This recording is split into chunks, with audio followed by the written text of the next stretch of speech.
이해할 수 있는 기회까지 얻게 된 것 같습니다.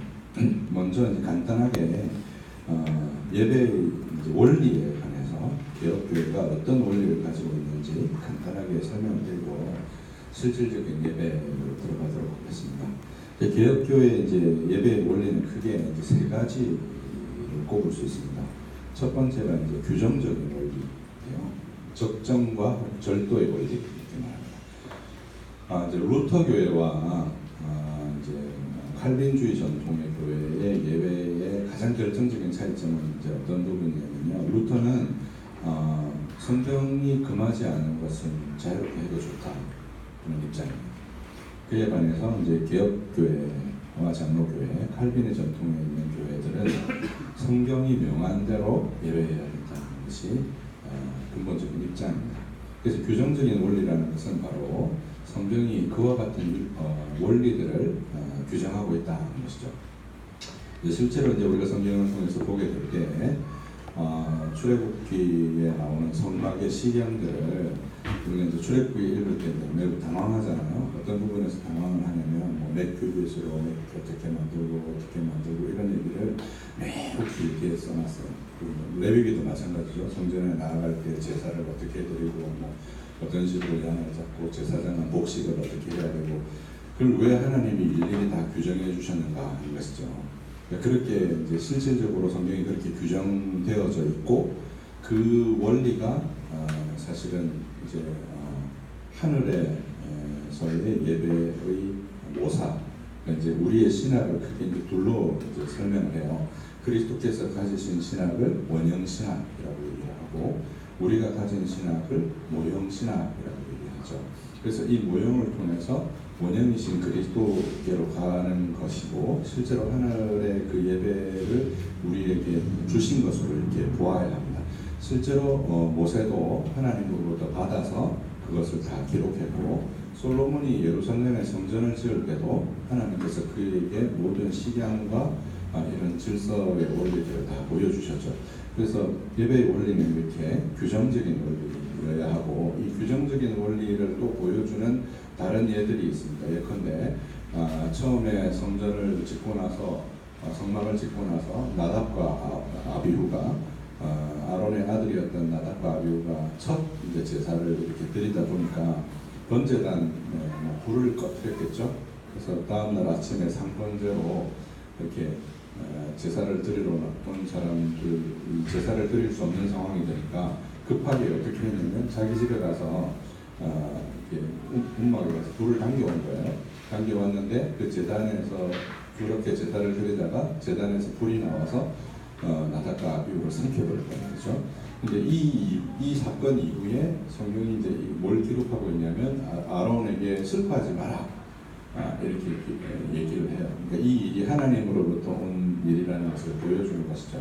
그래서 예배의 원리에 있어서 이렇게 하나님의 규정을 따라 예배해야 된다는 것을 보여줍니다. 또 다른 하나의 사건은 우스다의 사건인데요. 이제 언약궤를 들고 전장에 나갔다가 이 언약궤가 블레셋 사람들에게 빼앗기죠.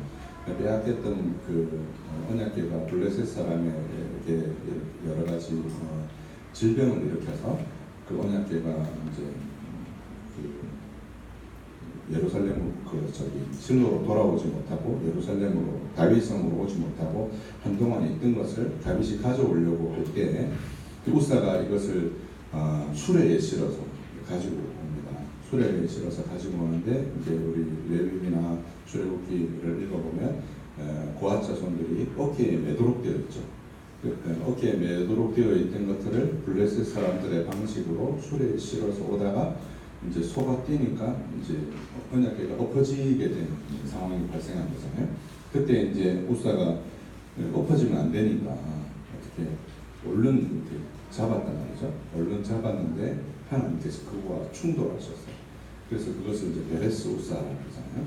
그러니까 하나님이 정하신 방법으로 하지 않을 때 그와 같은 일들이 생겼고 그 다음에 다윗이 그 다윗성으로 언약궤를 가지고 올 때는 이제 제사장들이 어깨에 메고 이렇게 가지고 오는 것을 볼 수가 있습니다.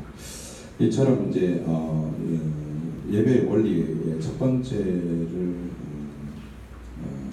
우리가 생각해야 되는 것이 바로 규정적인 원리고요.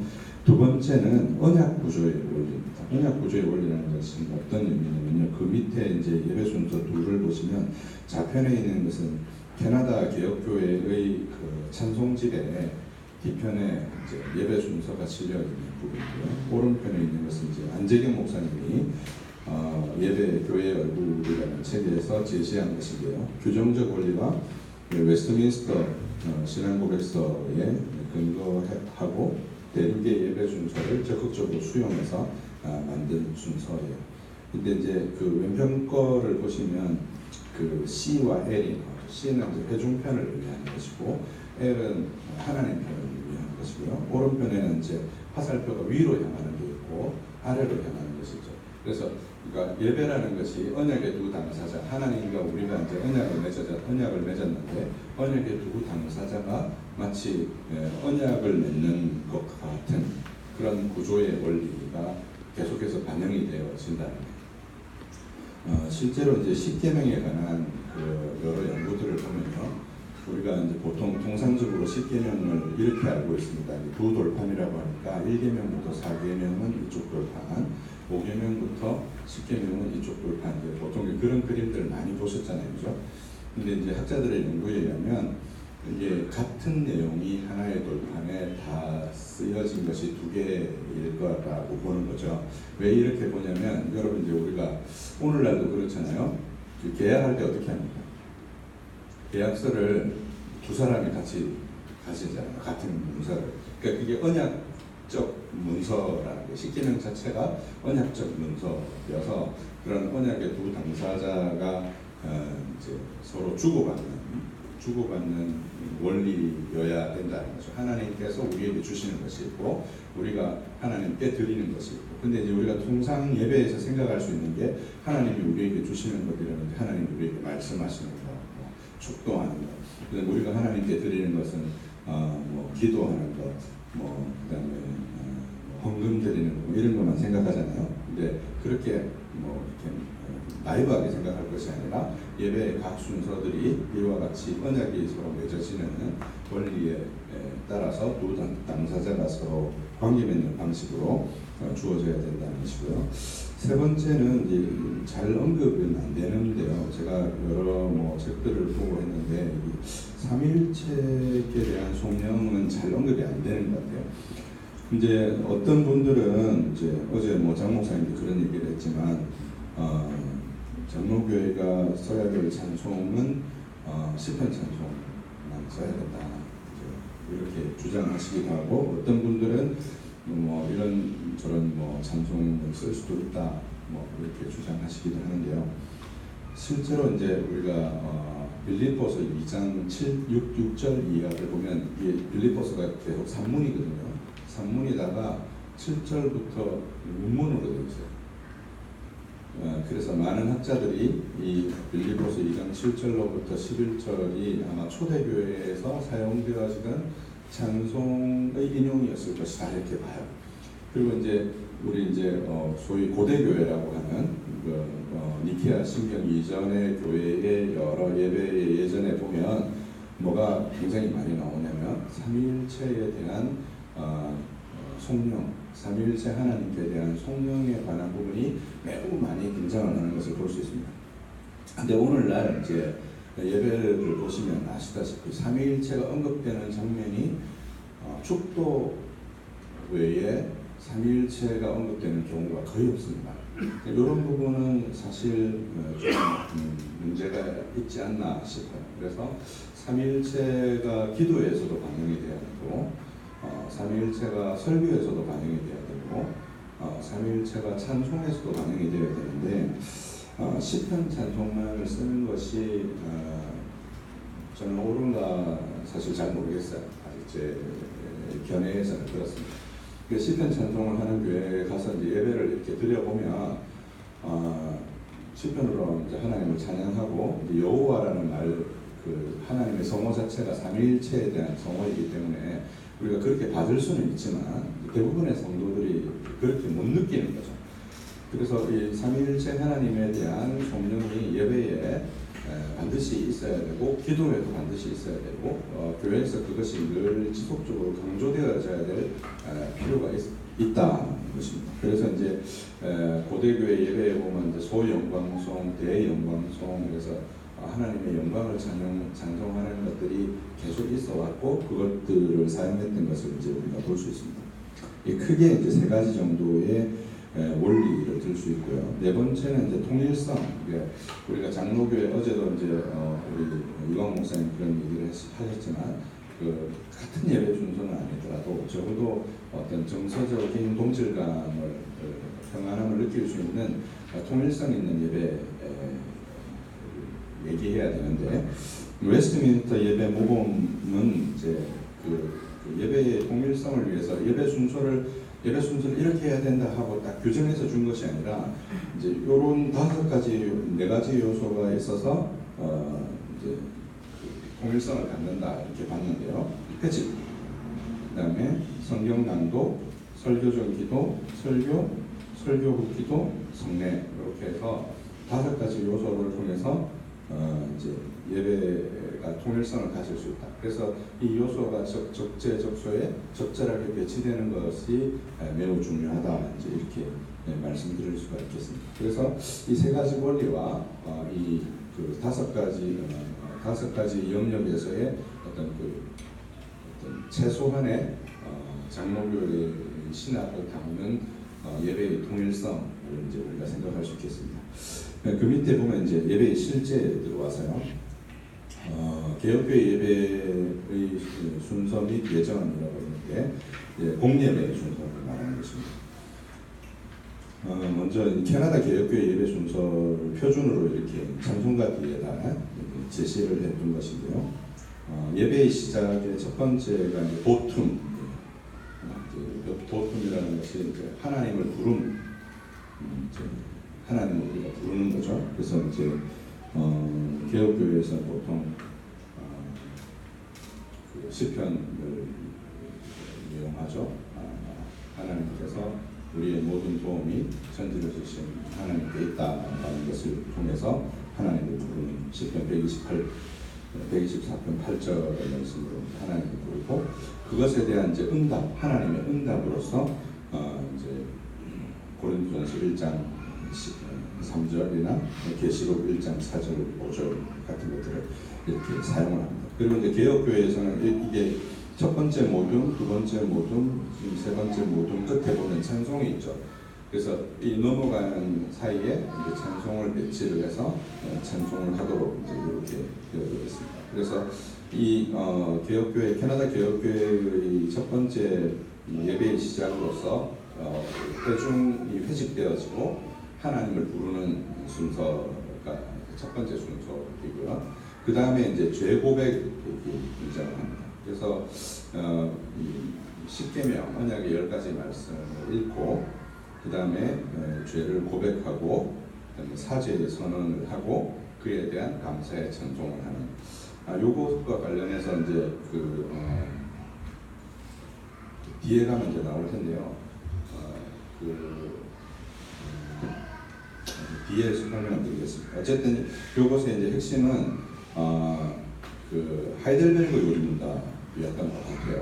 개혁파 목사님들, 캐나다 개혁교회 목사님들은 그렇게 설명을 하는 것 같습니다. 하이델베르그 요리문답에서 이제 우리의 비참을 무엇으로 알 수 있습니까? 라고 했을 때 율법으로 알 수 있고 그 율법이 우리를 그리스도께로 인도하는 율법의 제2 사용이라고 하죠. 그래서 그 율법의 이 사용으로서 우리의 죄를 깨닫고 우리를 그리스도께로 인도하는 것으로서의 이제 죄 고백인 것이죠. 그래서 실제로 이제 구약 성경에 보면 성전에 나오는 자가 죄를 레위기에 보면 이제 계속 반복해서 등장하는 말씀이 있잖아요. 죄를 깨닫거든이라는 말이 나오고 그 말씀 이후에 너희가 제사를 각자의 형편에 따라 소로 드리기도 하고 양으로 드리기도 하고 비둘기로 드리기도 하고 소재로 드리기도 하잖아요. 그런 순서의 반영인 것이죠. 그 다음에 이제 세 번째 나오는 것이 이제 말씀의 봉사이고요. 그래서 하나님의 말씀을 읽고 그 다음에 이제 축복을 위한 기도와 찬송이라고 했는데 이것도 이제 말씀을 읽고 나서 성례전 전에 이제 이런 기도가 있습니다. 에피클레시스라고 해서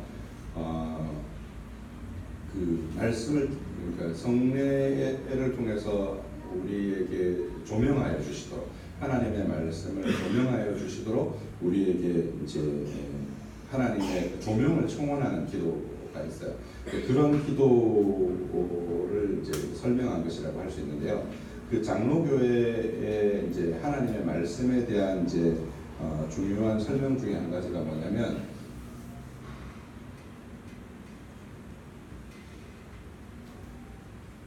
그 말씀과 함께라는 말씀, 쿰베르고라고 하는데요. 그 성령께서 말씀과 함께 역사하신다는 것이 개혁교회와 장로교회가 이제 어떤 기본적인 입장이죠. 루터파는 페리베르붐이라고 해서 말씀을 통해서 하나님께서 이제 우리 안에서 구원을 일으키신다 이렇게 설명한 것에 반해서 개혁파는 말씀과 함께 성령께서 직접적으로 말씀을 통해서 말씀과 함께 일으키신다 이렇게 보았어요. 그것을 반영하는 기도가 이제 성령의 조명을 청원하는 기도가 이제 말씀 전에 이제 주어지는 것입니다. 그렇게 주어지고 그 다음에 이제 성례가 이제 4번에 나오죠. 이제 그 성례에 보면 이제 두 가지 요소가 같이 있는 것이죠. 앞에 뭐 성경 봉독 같은 경우는 하나님 편에서 우리에게 주시는 것이고, 기도와 찬송은 우리 편에서 하나님께 드리는 것이고, 말씀의 봉사 역시 하나님 편에서 우리에게 주시는 것이고, 화답의 송 역시 우리 편에서 하나님께 이렇게 드리는 것인데, 성례는 이 두 가지 요소가 같이 있는 것이죠. 우리가 받는 것이기도 하고 또한 동시에 우리가 하나님께 드리는 것이기도 한 두 가지 요소가 주어져 있습니다.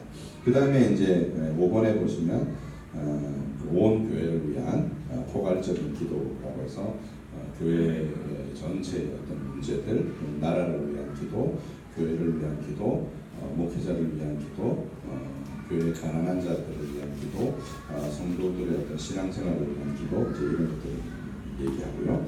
그 다음에 이제 자비의 사역을 위한 이제 헌금, 연보, 신약에서의 헌금이 이제 대부분 연보의 개념으로 나와서 이것을 분명하게 표현하는 이제 헌금의 순서가 있고, 그리고 이제 마침 찬송과 축도 이런 순서로 개혁교회는 이제 이렇게 예배를 설명했고요. 그 다음에 이제 그 옆에 이제 순서가 이제 안재경 목사님이 그 예배 교회의 얼굴이라는 책에서 설명한 이제 예배 순서인데, 이거는 이제 대륙에 있는 하이델베르그 요리문답의 순서, 그다음 웨스트민스터 신앙고백서의 예배 모범의 순서를 수용해서 이제 만드신 순서인 것 같아요. 크게 이제 네 가지로 진행되어지는데요. 하나님이 부르신다, 그다음에 하나님이 용서하신다, 하나님이 말씀하신다, 하나님이 세상으로 우리를 보내신다. 이건 이제 미국의 이제 장로교회, OPC 장로교회 예배 순서에도 보면 이제 여기 크게 이렇게 네 가지 순서로 정리가 되어진 것을 볼 수 있습니다. PC USA 교단 각 5페이지에 보시면요, 각주 16번 보시면요, PC USA 교단의 공동 예식서에 보면 예배 순서를 크게 요 네 가지 구조로 되어 있는 것을 볼 수 있습니다. 개회 예전 게더링이라고 해서 이제 회중을 회집하고 하나님을 부르는 순서, 그다음에 말씀 예전, 그다음에 성찬 예전, 파송 예전이라는 구조로 이렇게 되어 있는데, 그 구조의 반영이라고 할 수 있고요. 이제 예배로의 부름 역시 이제 시편 124편 8절을 이용하고, 그다음에 하나님 편에서 우리에게 이제 복을 설명하시는 내용이 나오고요. 신앙 고백하고 영광송 들어가 있죠. 그래서 시편 찬송만 사용하는 교회 예배를 제가 본 적이 여러 번 있는데요. 이 부분이 매우 약합니다. 삼위일체에 대한 성령이 약해질 수밖에 없어요. 그래서 이제 이런 영광송이 이제 교회에서 좀 우리가 좀 적극적으로 사용할 필요가 있고, 그런 것이 이제 아주 고대적 교회에서 사용되던 영광송들이 많이 있거든요. 그것을 우리가 좀 활용해야 될 필요가 있는 것 같습니다. 그 다음에 역시 마찬가지죠. 죄고백의 순서가 들어있습니다. 율법의 두 번째 사용의 의미로 이 거기에 순서가 들어있는 것이죠. 그래서 언약의 10가지 계명을 이제 읽는 방식은 여러 가지 방식이 있을 수 있어요. 저는 이제 어떤 거를 선호했냐면 이제 보통은 이제 목회자가 쭉 다 읽고 그냥 그걸 가만히 들어요.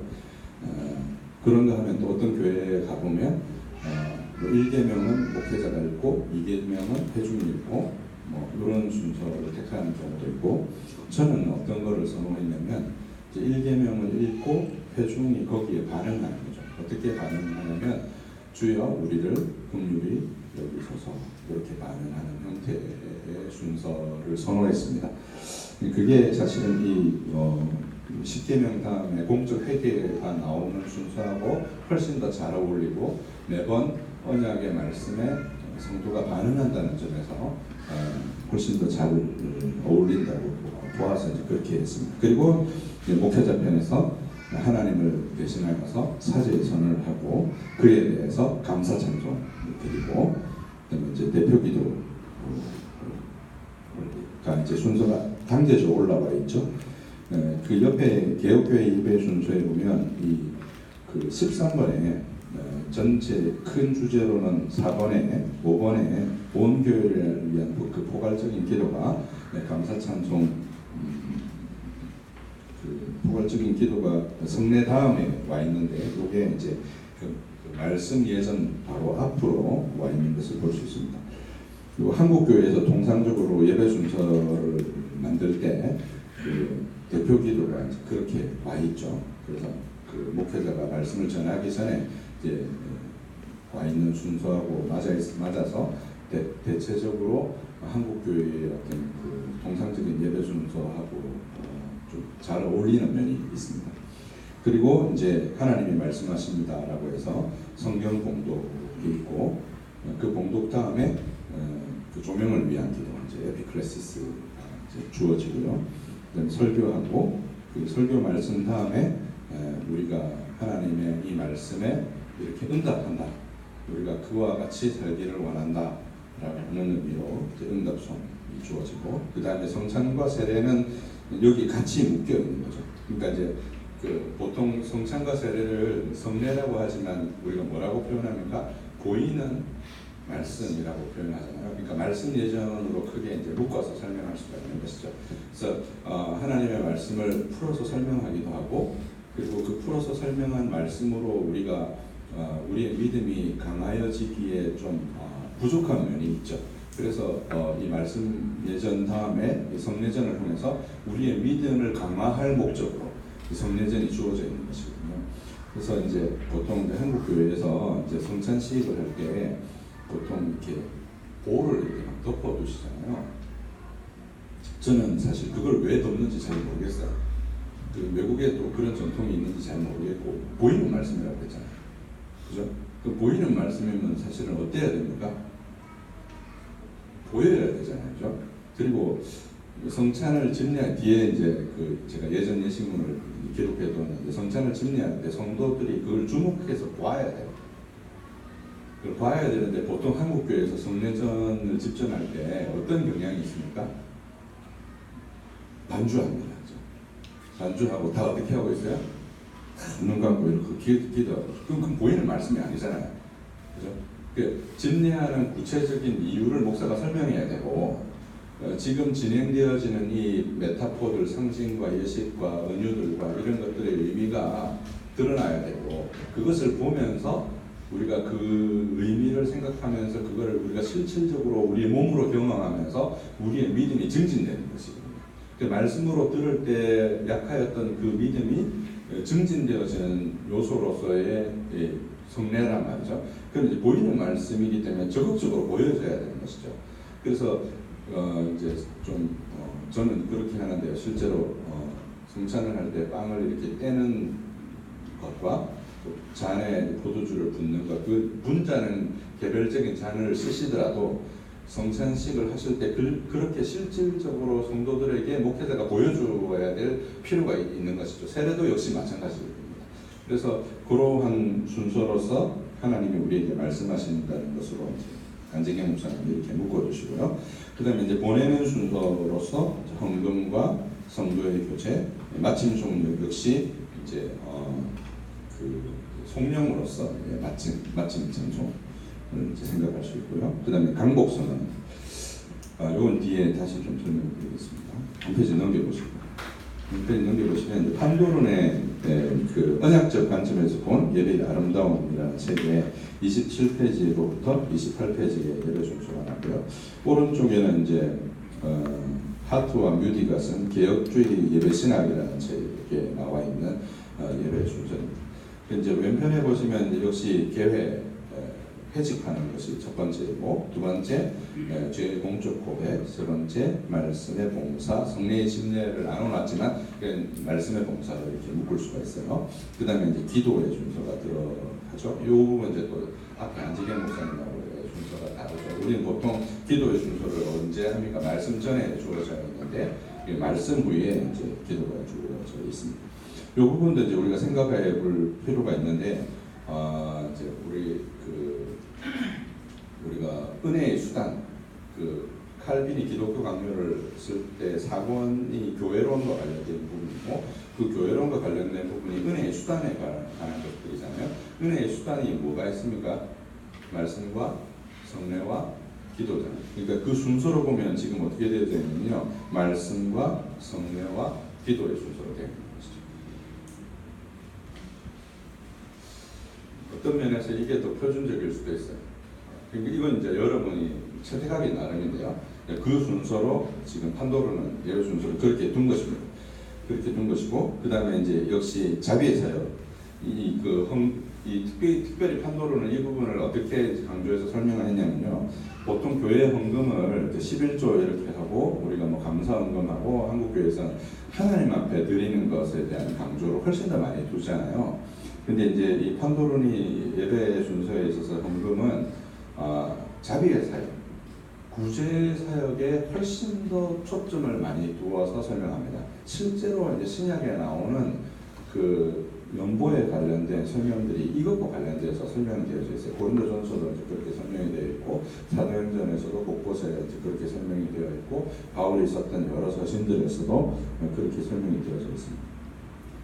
이제 뭐 그 앞에 이제 기도와 도구를 보시면, 오전에는 기독교의 모든 필요를 위해서, 오후에는 교리문답 설교에 관련된 그 설교된 내용과 관련해서 이렇게 기도할 것을 말하고 있고요.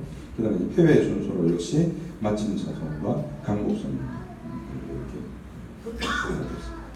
이렇게 그 옆에 이제 개혁주의 신학, 예배 신학에 나오는 그 하트와 무트의 예배 순서는 이제 크게 이제 네 가지 주기로 되어져 있죠. 찬양의 순환 주기, 그다음에 고백의 순환 주기, 그다음에 은혜의 방편의 순환 주기, 그다음에 감사와 축복의 순환 주기, 이렇게 네 개로 되어져 있고요. 그 예배로의 부름과 기원은 똑같습니다, 그렇죠? 그다음에 뭐 찬양을 위한 기도를 드리고 시편 찬송을 하고, 영광송이 따로 들어 있습니다, 그렇죠? 영광송이 들어 있고, 신앙 고백이 있고, 영광송이 들어 있고, 그다음에 이제 고백의 순환 주기에는 역시 율법을 봉독하고, 죄를 고백하고, 그다음에 용서를 확신하고, 시편으로 찬송하고, 감사의 찬송을 드리고, 은혜의 방편의 순환 주기는 역시 이제 말씀, 성례, 기도가 다 들어 있는 것이죠. 그래서 이제 조명을 위한 기도, 성경의 봉독, 설교, 그다음에 중보기도, 주의 만찬, 이런 식으로 해서 은혜의 방편의 순환 주기에서 항상 그 끝에 찬송이나 이런 것들로 마무리가 되고요. 그다음 감사와 축복의 순환 주기 역시 봉헌기도, 헌금, 마지막 찬송, 축도, 이런 구성으로 되어져 있습니다. 크게 이제 모둠이 한 4개 정도 되는 것이죠. 앞에 회집과 찬양, 그다음에 고백과 찬양, 그다음에 이제 은혜의 방편, 말씀과 성례와 기도라는 은혜의 방편과 찬양, 그리고 이제 축복과 감사와 찬양, 이렇게 해서 크게 한 네 가지 정도로 이루어져 있습니다.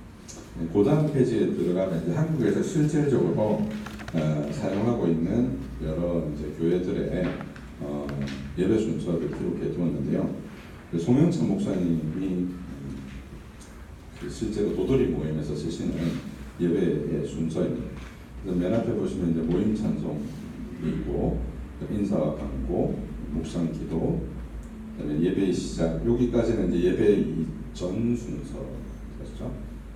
회집의 기능이 아마 들은 것 같습니다. 그리고 이제 그 우리의 마음을 들어올려 함께 고백합시다. 보통 뒤에 제가 다시 설명드릴게요. 뒷부분에 이제 다시 설명드리겠습니다. 그 다음에 우리의 도움은 천지를 위하신 여호와의 이름을 믿도다. 시편 128편 4편 8절에 의해서 그리고 이제 예배로의 부름하고 회중의 기도에 응답하고 이제 부름의 응답과 경배의 기도를 하고 이제 찬송하고 그다음에 재고백의 순서가 들어있습니다. 그렇죠? 그다음에 이제 말씀의 봉사와 이제 자비의 사역이 있는데 특이한 지점은 그 성경 낭독이 들어있어요. 성경 낭독. 이 성경 낭독은 구약 성경하고 신약 성경을 이제 낭독하는 것이죠. 근데 이 죄의 고백의 순서에 보면 이제 뭐가 없었습니까? 앞에는 이제 언약의 10가지 계명들이 있었는데 지금 송민찬 목사님이 소개하시는 이 순서에는 이제 이 언약의 10가지 계명이 안 들어 있어요. 그죠? 안 들어 있는데 이 웨스트민스터 예배 모범이 이 부분을 설명 안 하기 때문인 것 같습니다. 제가 볼 때는. 그리고 이제 특이한 점은 이것 다음에 뭐가 주어져 있냐면 말씀의 봉사로서 성경 낭독이 주어져 있다는 거예요. 이게 이 차이점이죠. 그러니까 죄를 고백하고 나서 말씀을 읽었어요. 그것도 이제 구약 성경 한 장, 신약 성경 한 장 이렇게 읽은 거죠. 근데 앞에 나와 있던 이제 뮤터라든지 판도론이라든지 그다음에 안재경 목사님이라든지 그다음에 캐나다 개혁교회들은 앞에 10가지 언약의 말씀 10계명을 읽고 그다음에 뭘 해요? 재고백을 하는 거잖아요. 구조가 반대로 되어 있죠. 이거를 제가 이렇게 되어진 부분을 설명하는 책을 본 적은 없는데요. 이건 순전히 제 생각이에요. 제 생각인데 이것을 설명한 것을 본 적은 없는데 앞에 나와 있던 그 4가지의 예배 순서에 관해서 캐나다 개혁교회 목사님은 뭐라고 설명을 했냐면 이게 하이델베르그 요리문답의 구조의 반영이라고 이렇게 설명을 했어요. 근데 이제 웨스트민스터는 그러면 왜 10계명을 언급하지 않고 그 다음에 성경 낭독을 넣었을까라고 보면 이건 제 생각이에요. 혹시 여러분 나중에 책을 읽다가 이런 것을 확인하게 되면 저한테 알려주시기 바랍니다. 제 생각에는 이건 율법의 제3 사용과 관련 있는 것으로 보여요. 그래서 재고백을 하고 난 다음에 신구약 성경을 뭐로 읽는 거냐면 복음의 말씀으로 읽는 거예요. 그러니까 이제 우리가 그 율법을 3가지 용도로 설명하잖아요. 첫 번째는 죄를 억제하는 용도로 설명하고 두 번째는 우리로 하여금 죄를 깨닫게 하고 우리를 그리스도께로 인도하는 용도로 설명해요. 이제 하이델베르그 요리문답의 주요한 구성이에요. 근데 웨스트민스터 신앙고백서는 제 생각에는 이제 이건 칼빈과 루터 사이의 논쟁이기도 했고 이게 사실은 복음과 율법을 이해하는 데 있어서 핵심이기도 한데 웨스트민스터 신앙고백서는 복음에 더 강조점을 둔 것 같아요. 그래서 죄 고백을 하고 난 다음에 성경 낭독이 그래서 들어가는 것이 아닌가 이게 제 추정이에요. 확실한 근거는 없습니다. 없지만 이제 이런 점에서 차이가 나는 것이죠. 차이가 나고 성경 낭독을 구약 성경 한 장, 신약 성경 한 장을 할 때 우리가 이제 이렇게 생각을 하잖아요. 어떻게 생각하냐면 구약은 율법이고 신약은 복음이다. 한국 교회에 굉장히 널리 퍼져 있는 일반적인 생각이에요. 근데 이제 우리 장로교회, 개혁교회는 로마서 1장에 근거해서 구약도 복음이고 신약도 복음이라는 것이 핵심적인 설명이에요. 그러니까 구약이 복음이 아닌 게 아닌 것이죠. 로마서 1장에 보시면 이 복음에 관해서 율법과 선지자들로부터 증거를 받은 것이다. 그분이 바로 예수 그리스도시다. 이렇게 설명한단 말이죠. 그래서 율법의 3 사용이자 복음의 선언과 선포로서의 성경 낭독이 구약 성경 한 장과 신약 성경 한 장으로 웨스트민스터 예배복음에서 그와 같은 방식으로 배치한 것이 아닌가. 이건 토론을 좀 해봐도 좋을 것 같아요. 어쨌든 그런 순서로 이루어져 있습니다.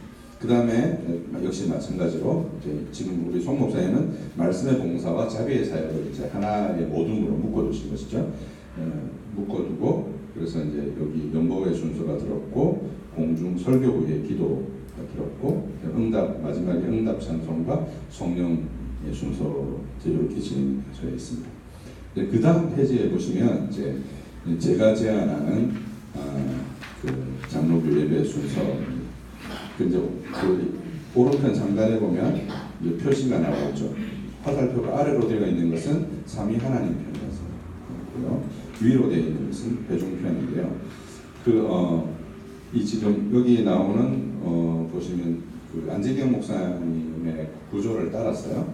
삼위 하나님께서 부르십니다. 삼위 하나님께서 용서하십니다. 삼위 하나님께서 말씀하십니다. 삼위 하나님께서 보내십니다라고 했는데 하나님이라고 하지 않고 삼위라는 표현을 구체적으로 일부러 넣었어요. 이걸 일부러 넣은 이유는 그 삼위 하나님께 대한 성령을 강조할 목적으로 이제 그렇게 한 것이죠.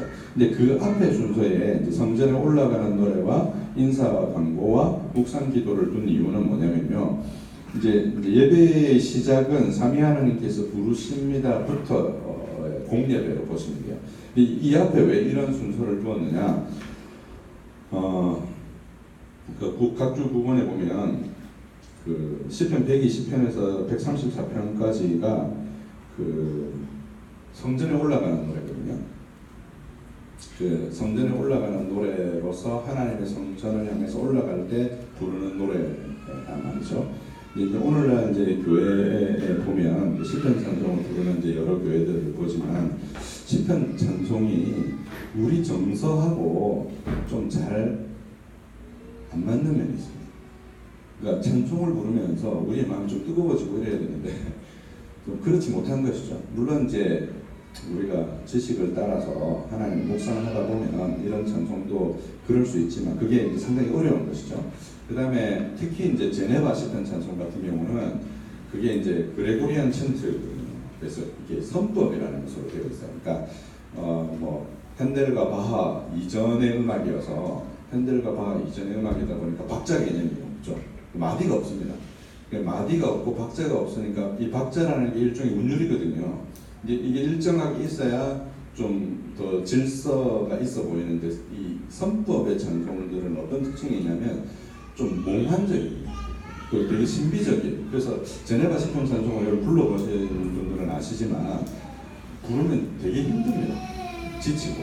그러니까 오늘날 우리의 정서하고 좀 잘 안 맞는 면이 있어요. 그리고 뭐 우리가 뭐 캐나다에서 쓰는 뭐 시편 찬송이라든지 뭐 스코틀랜드 시편 찬송은 이제 그거보다 좀 더 현재적이어서 박자 개념도 있고 정서도 우리하고 맞지만 오늘날 이제 우리의 회중들의 어떤 일반적인 정서하고도 좀 안 맞아요. 그리고 회중들은 또 어떻게 하고 싶은 마음들이 있냐면 좀 뜨겁게 찬송하고 싶은 마음이 있거든요. 그래서 우리의 마음이 뜨거워져야 사실은 말씀도 더 잘 들어오고 예배에 있어서 그런 요인이 있는데 그래서 규정적인 원리를 좀 적극적으로 살리면서도 오늘날 그 한국 교회에 전반적으로 좀 있는 여러 찬송들 중에 은혜로운 찬송들을 목회자가 선택해서 회중들의 필요를 좀 적절하게 채울 방법이 없을까 고민을 하다가 순서를 이렇게 나눈 것이죠.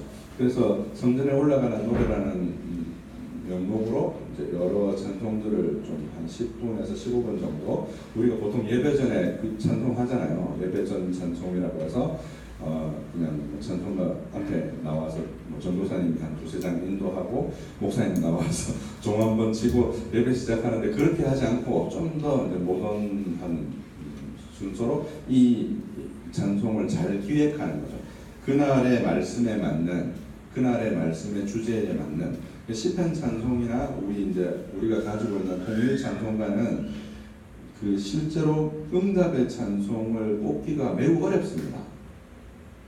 여러분 쉽던가요? 저는 설교 준비보다 더 어려운 게 뭐냐면 그 설교에 맞는 찬송을 정하는 게 진짜 어려워요. 어떤 때는 막 500장을 다 뒤져도 없어요. 정말 어렵거든요. 그래서 시중에 있는 여러 복음성 중에 그 주제를 잘 설명하는 찬송들을 우리가 효과적으로 쓸 수가 있어요. 어떤 식으로 쓸 수 있냐면 이제 이런 식으로 쓰는 것이죠. 그리고 이제 광고하고 인사하고 묵상 기도하면서 예배로 들어가는 거죠. 그러면 예배의 규정적인 원리를 손상을 주지 않으면서 그리고 좀 더 모던한 현대 예배를 수용하면서 그러면서도 장로교회적이면서 회중들의 필요를 생각할 수 있는 예배를 고민하다가 이제 이렇게 순서를 둔 것이죠. 그리고 이제 거기 보시면 예배로의 부름에 우리의 마음을 들어 올려라는 표현이 나오잖아요. 이제 거기에 각주를 달아놨는데요. 그건 우리의 마음을 들어 올려가 그냥 나온 표현이 아니고요. 사실은 칼빈의 신학의 핵심은 이 성례전에 있어요. 그리고 제가 이제 추적을 해보니까 이 칼빈의 성례전 신학은 매우 고대적인 형태, 그러니까 니케아 신경 이전의 그 예배의 형태예요. 예배 신학의 형태이고 신학의 형태. 거기 보면 제가 그림 하나를 뒀어요. 이 칼빈이 개인적으로 사용했던 엠블럼, 지금 우리 이 앞에 이게 나와 있잖아요. 칼빈이 개인적으로 사용했던 엠블럼이에요. 근데 라틴어로 믿는다가 이제 크레도거든요. 크레도. 이 크레가 무슨 뜻이냐면요, 카르디아, 심장이라는 뜻이고요. 이 도가 영어로 하면 too deep. 그러니까 심장을 들인다 이런 뜻이에요. 어저께 이제 그 송민찬 목사, 이광 목사님 그 얘기하셨잖아요. 수루슨 코르다. 우리의 마음을 들어 올려. 라틴어로 수루슨 코르다라고 하면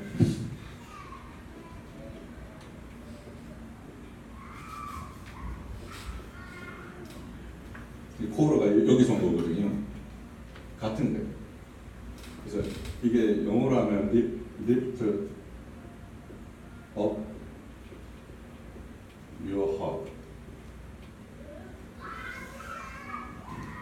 우리의 마음을 들어 올리는, 어디까지? 하나님 보좌까지 들어 올리는. 이게 예배의 출발이에요. 어저께 이광 목사님 그 얘기 하셨잖아요.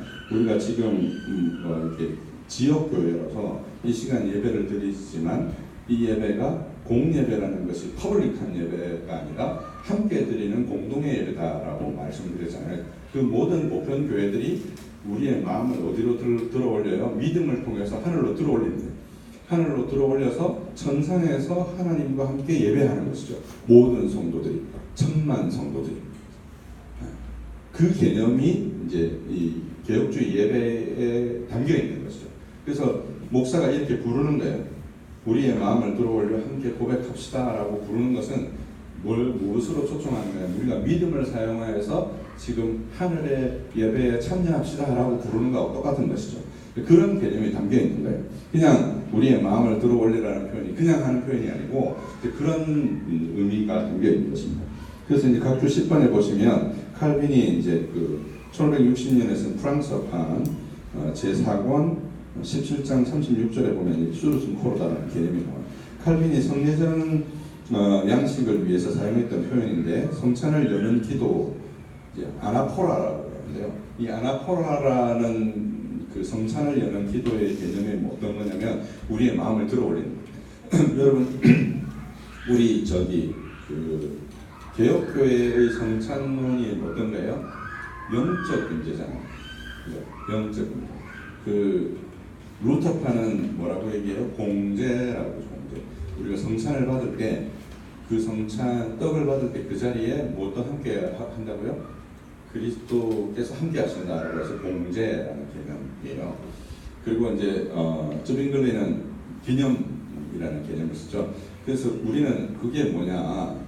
그 떡에 그리스도의 살이 함께 있으면 그리스도의 살로 편지하는 거냐, 뭐 이런 식으로 얘기를 하는데 실제로 루터파들은 그렇게 설명 안 해요. 그 공제라는 표현을 영어로 설명할 때 루터는 뭐라고 설명했냐면 그 로케이션이 없는 것을 일로케이션이라고. 그러니까 어떤 특정한 공간을 점유하지 않는 방식으로 신비롭게 그리스도의 몸이 거기 임한다. 근데 장로교회 특히 칼빈의 방식은 어떤 거냐면 영적인 임재인데 이게 영적인 임재라고 하니까 실제로 없는 걸로 생각하기 쉽잖아요. 그래서 실제로 없는 게 아니고 어떤 개념이냐면요. 이 아나폴라가 성찬전에, 성례전 전에 드리는 기도인데 이 아나폴라가 어떤 거냐면 lift up your heart, 우리의 마음을 들어올리는 어디까지요? 믿음을 사용하여서 하늘까지, 그리스도 하나님 보좌 우편에 계신 그리스도에게까지 들어올리는 것이죠. 그 일을 누가 하세요? 성령께서 우리로 하여금 연합되게 하시는, 에베소서 2장 6절에 나오는 것처럼 그렇게 연합되게 하시는 거죠. 이것을 이제 아나폴라라고 포라라고 부르기도 하고요. 성찬을 앞두고 위를 향해서 부르는 에피클레시스라는 말이 위를 향해서 부른다라는 말이거든요. 그래서 성령을 청하는 기도도 이제 이런 맥락인 것이죠. 그 이제 칼빈의 엠블럼 주변에다가 이렇게 썼죠. My heart I offer to you promptly and sincerely. 나의 마음을 주님께 드립니다. 즉각적이고 신실하게. 이게 이제 우리의 믿음을 표현하는 것이죠. 그래서 그 믿음을 통해서 우리가 하나님 보좌 우편에 계신 그리스도와 실질적으로 연합되어지는 것이 이 공동 예배의 출발입니다. 그래서 그 청원 그것을 목사가 이제 예배를 시작하면서 그렇게 회중 앞에 선언을 하고 회중들이 하나님을 부르는 거죠. 어떻게 부르냐면 우리의 도움은 천지를 지으신 여호와의 이름에 있습니다라고 고백적으로 부르고 목사가 이제 그거에 대해서 답변을 하기를 고린도전서 1장 3절을 사용해서 하나님 우리 아버지와 주 예수 그리스도를 쫓아 은혜와 평강이 너희에게 있기를 원하노라. 하나님 편에서 하는 선언이죠. 그리고 이제 영광의 찬송, 삼위에 대한 종용을 하고요. 그다음에 신앙 고백하고 신앙 고백 다음에 이제 영광이 성부와 성자와 성령께 처음과 같이 이제와 항상 영원히 있나이다. 아멘이라는 것을 이제 회중이 함께 하는데 이것 역시 이제 각주 11번에 보면 2세기에 사용되었던 소영광송이에요. 그래서 좀 이렇게 약간 하이처치들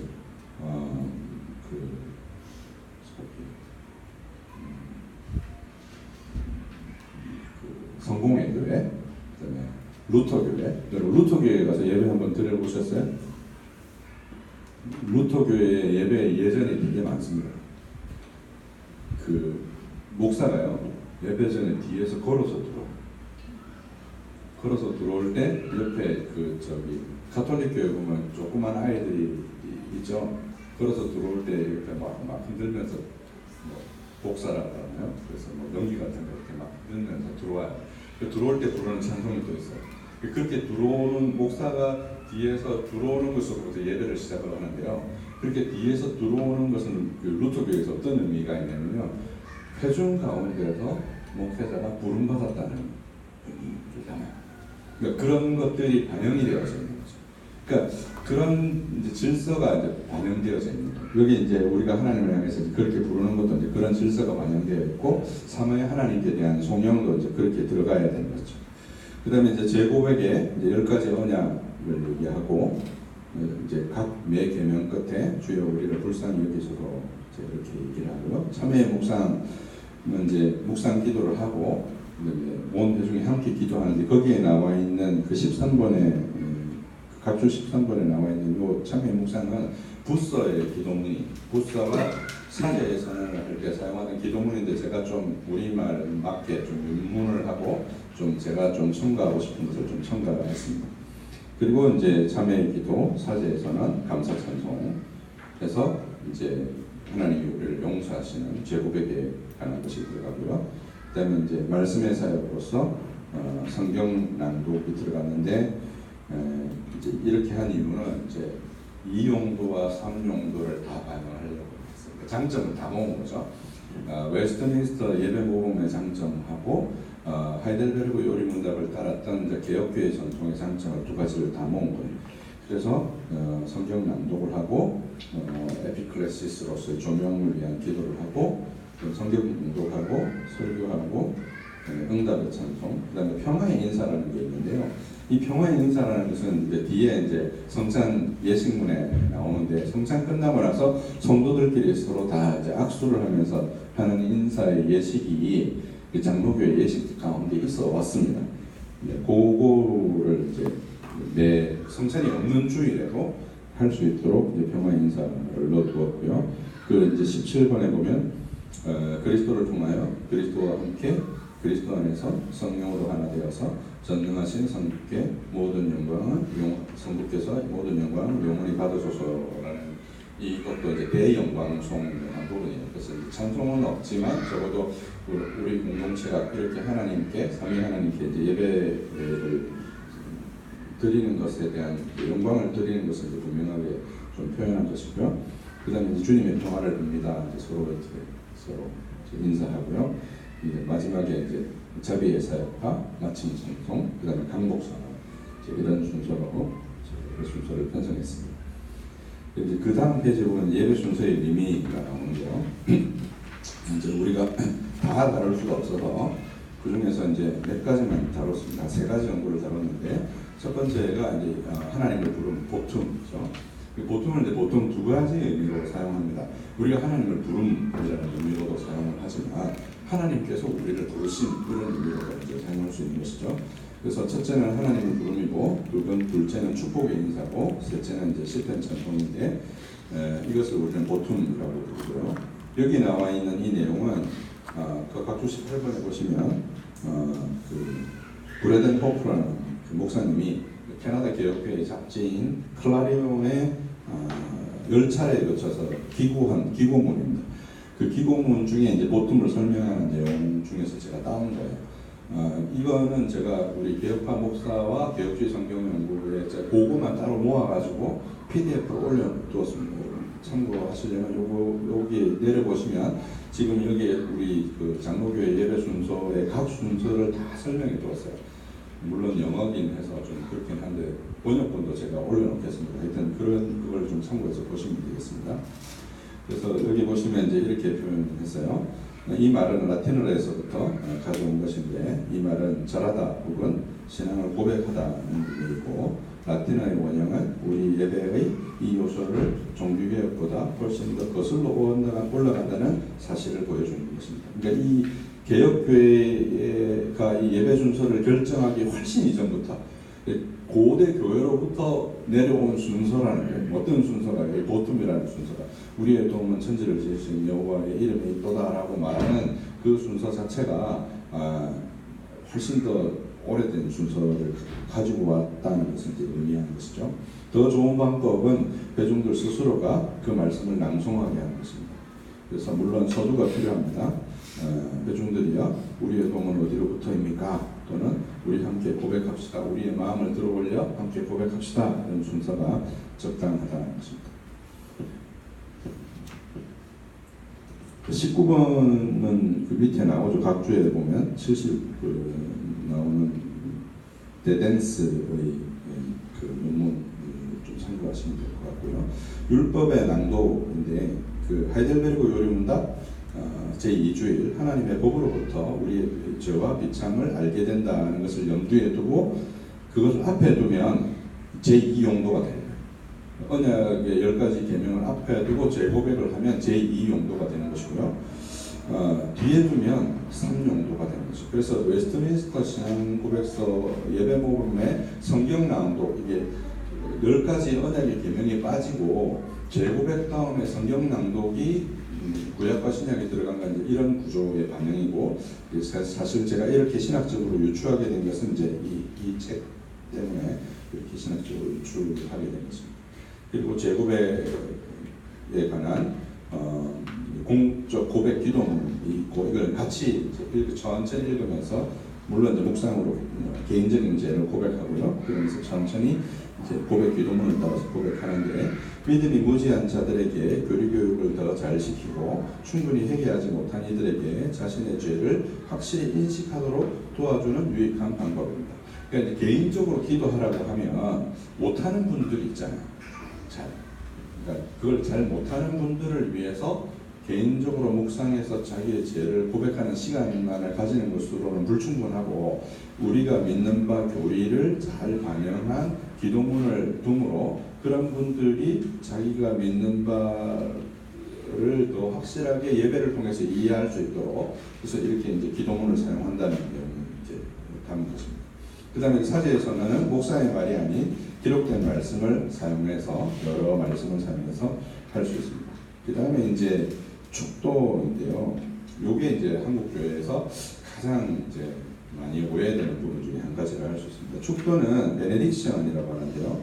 문자적인 의미는 좋은 것을 말한다는 뜻입니다. 축도의 핵심은 복을 비는 것이 아니라 복을 선언하는 것입니다.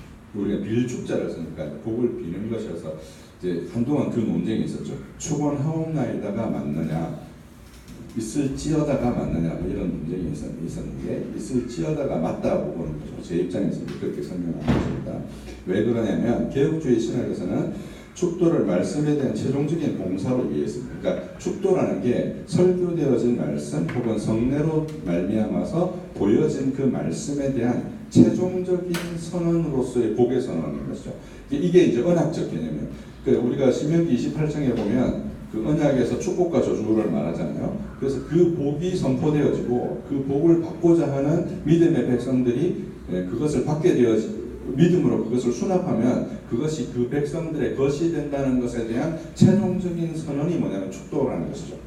그래서 이제 축도라고 번역을 했는데 기도가 아니라 설교의 한 형태로 이해해야 된다는 것입니다. 그런 점에서 축도라는 번역이 맞득치 않은데 왜냐하면 빌축자의 기도 도자를 써서 축도라고 번역했기 때문입니다. 영어에서 축도하다를 표현하는 수어가 pronounce of benediction인데요. pronounce는 공적 선언 혹은 입장 표명을 담은 동사인데요. 판사가 법정에서 판결을 내린다라고 할 때 쓰는 단어입니다.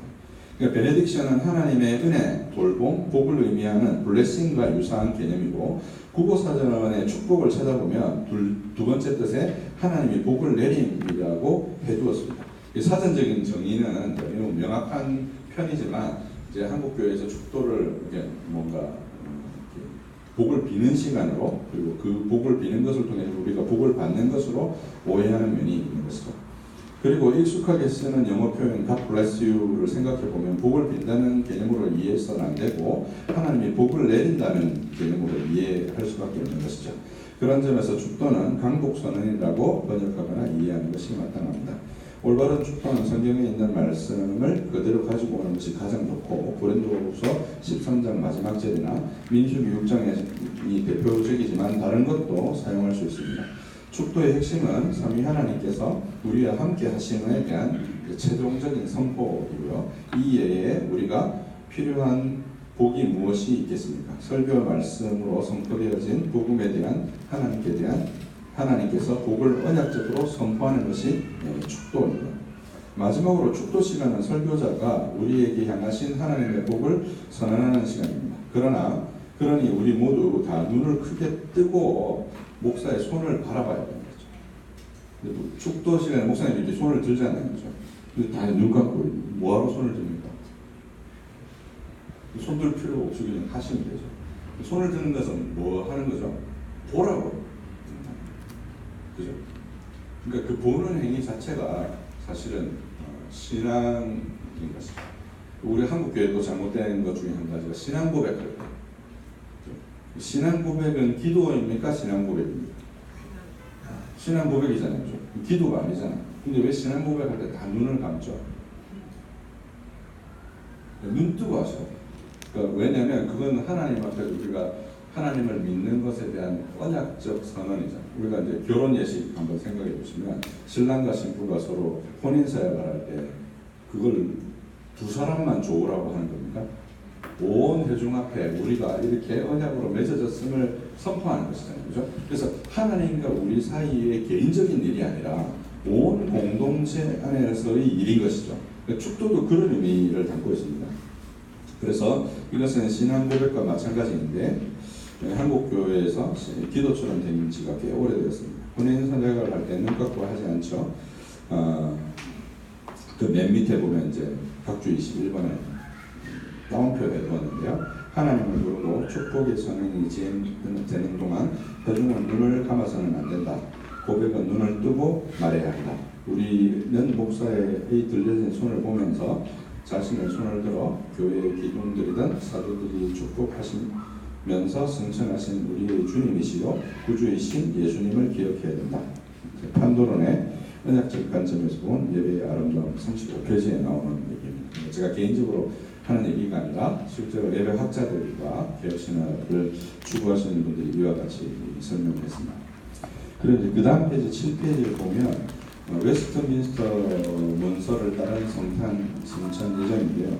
사실 여기에 나오는 성찬 예전은 제가 작성한 게 아니고 손재인 목사가 작성한 겁니다. 그걸 제가 좀 윤문하고 우리말에 맞게 좀 수정 보완했습니다. 한번 읽어보겠습니다. 따라오시면 될 것 같은데요. 지난 주일에 공적으로 광고한 대로 이어서 성찬 예식을 거행하겠습니다. 공적으로 광고해야 돼요. 성찬을 온 교회 앞에 공적으로 광고해야 됩니다. 이렇게 하는 이유는 이제 설명을 드리겠습니다. 예배에 참석한 모든 분들은 성찬상을 바라보시기 바랍니다. 그러니까 이제 성찬에 초청을 할 때 공적으로 광고한 사실과 그 성찬상을 바라보라고 회중한테 초청한다. 그래야 어떤 역할을 합니까? 보이는 말씀으로서 역할을 하는 것이죠. 눈 감고 막 기도하고 이렇게 좀 감성을 자극하기 위해서 반주하고 그럴 것이 아니라 실제로 성찬을 볼 수 있도록 이렇게 주는 것이죠. 성찬의 의미를 간단히 설명하겠습니다. 성찬의 의미를 설명하는 이유는 성찬의 의미를 이해하지 않은 채로 성찬에 참여하게 될 때 미신적인 행위가 될 수 있기 때문입니다. 성찬은 주의 만찬이라고 하는데 우리 주 예수 그리스도께서 친히 제정하신 성례로서 주님의 몸을 의미하는 빵을 먹고 피를 의미하는 포도주를 마심으로 주님의 초림과 고난과 죽으심과 부활과 승천과 재림을 상징하는 예식입니다. 이렇게 설명을 해주는 거죠. 그러므로 이 보이는 말씀의 어떤 여러 상징적 의미들을 교인들이 보고 그것을 받음으로 그들의 믿음이 강화되어질 수 있도록 하는 것입니다. 우리가 이 성찬을 통해서 기억해야 될 것은 영적 양식을 공급받고 은혜 가운데 자라며 우리가 그리스도로 말미암아 구원받았으며 그리스도께 접붙여진 자들로서 하나의 교회를 이루어가면서 신비로운 삶을 나누고 있다는 것입니다. 이거는 이제 대열이 본다 168번 각주 21번에 보면 나오죠. 주의 만찬은 신약의 성령인데 요거 그대로 다른 것입니다. 우리 교회는 성경의 가르침과 교회 역사의 교훈을 따라서 매월 1회 둘째 주일에 성찬을 거행합니다. 우리 교회는 성찬상으로 나와서 함께 먹고 마십니다. 이렇게 하는 것은 장로교회의 전통으로서 주님의 거룩한 식탁에 나온다는 의미가 있으며 장차 우리가 하나님의 거룩한 식탁으로 나아갈 것을 미리 보여준 것입니다. 그래서 각주 25번에 보면 대요문답 172문에 보시면 이렇게 나오죠. 자신이 그리스도 안에 있는지 혹은 성찬에 임할 적당한 준비가 되어 있는지를 의심하는 자도 주의 성찬에 나아올 수 있습니까? 이렇게 표현되어져 있어요. 그러니까 이제 come to the Lord's Supper라고 해서 이제 주의 성찬으로 나올 수 있습니까? 이렇게 이제 말하는 것으로 봐서 개혁교회 성찬을 앉아서 장로님이 갖다 주는 떡을 먹는 것이 아니라 성찬상 앞으로 걸어 나와서 그것 자체도 뭘 하는 거예요? 자기의 믿음을 표현하는 것입니다. 실제로 이제 가톨릭 교회 같은 데 가보면 그 신부가 성찬을 집례할 때 어떻게 합니까? 가서 앉아있으면 갖다 줍니까? 아니죠. 다 걸어서 나오죠. 그렇죠? 그러니까 사실은 오늘날 장로교회가 어떤 면에서 가톨릭 교회보다 더 못한 면도 있는 거예요. 이런 건 우리가 좀 회복해야 될 부분이 있는 거죠.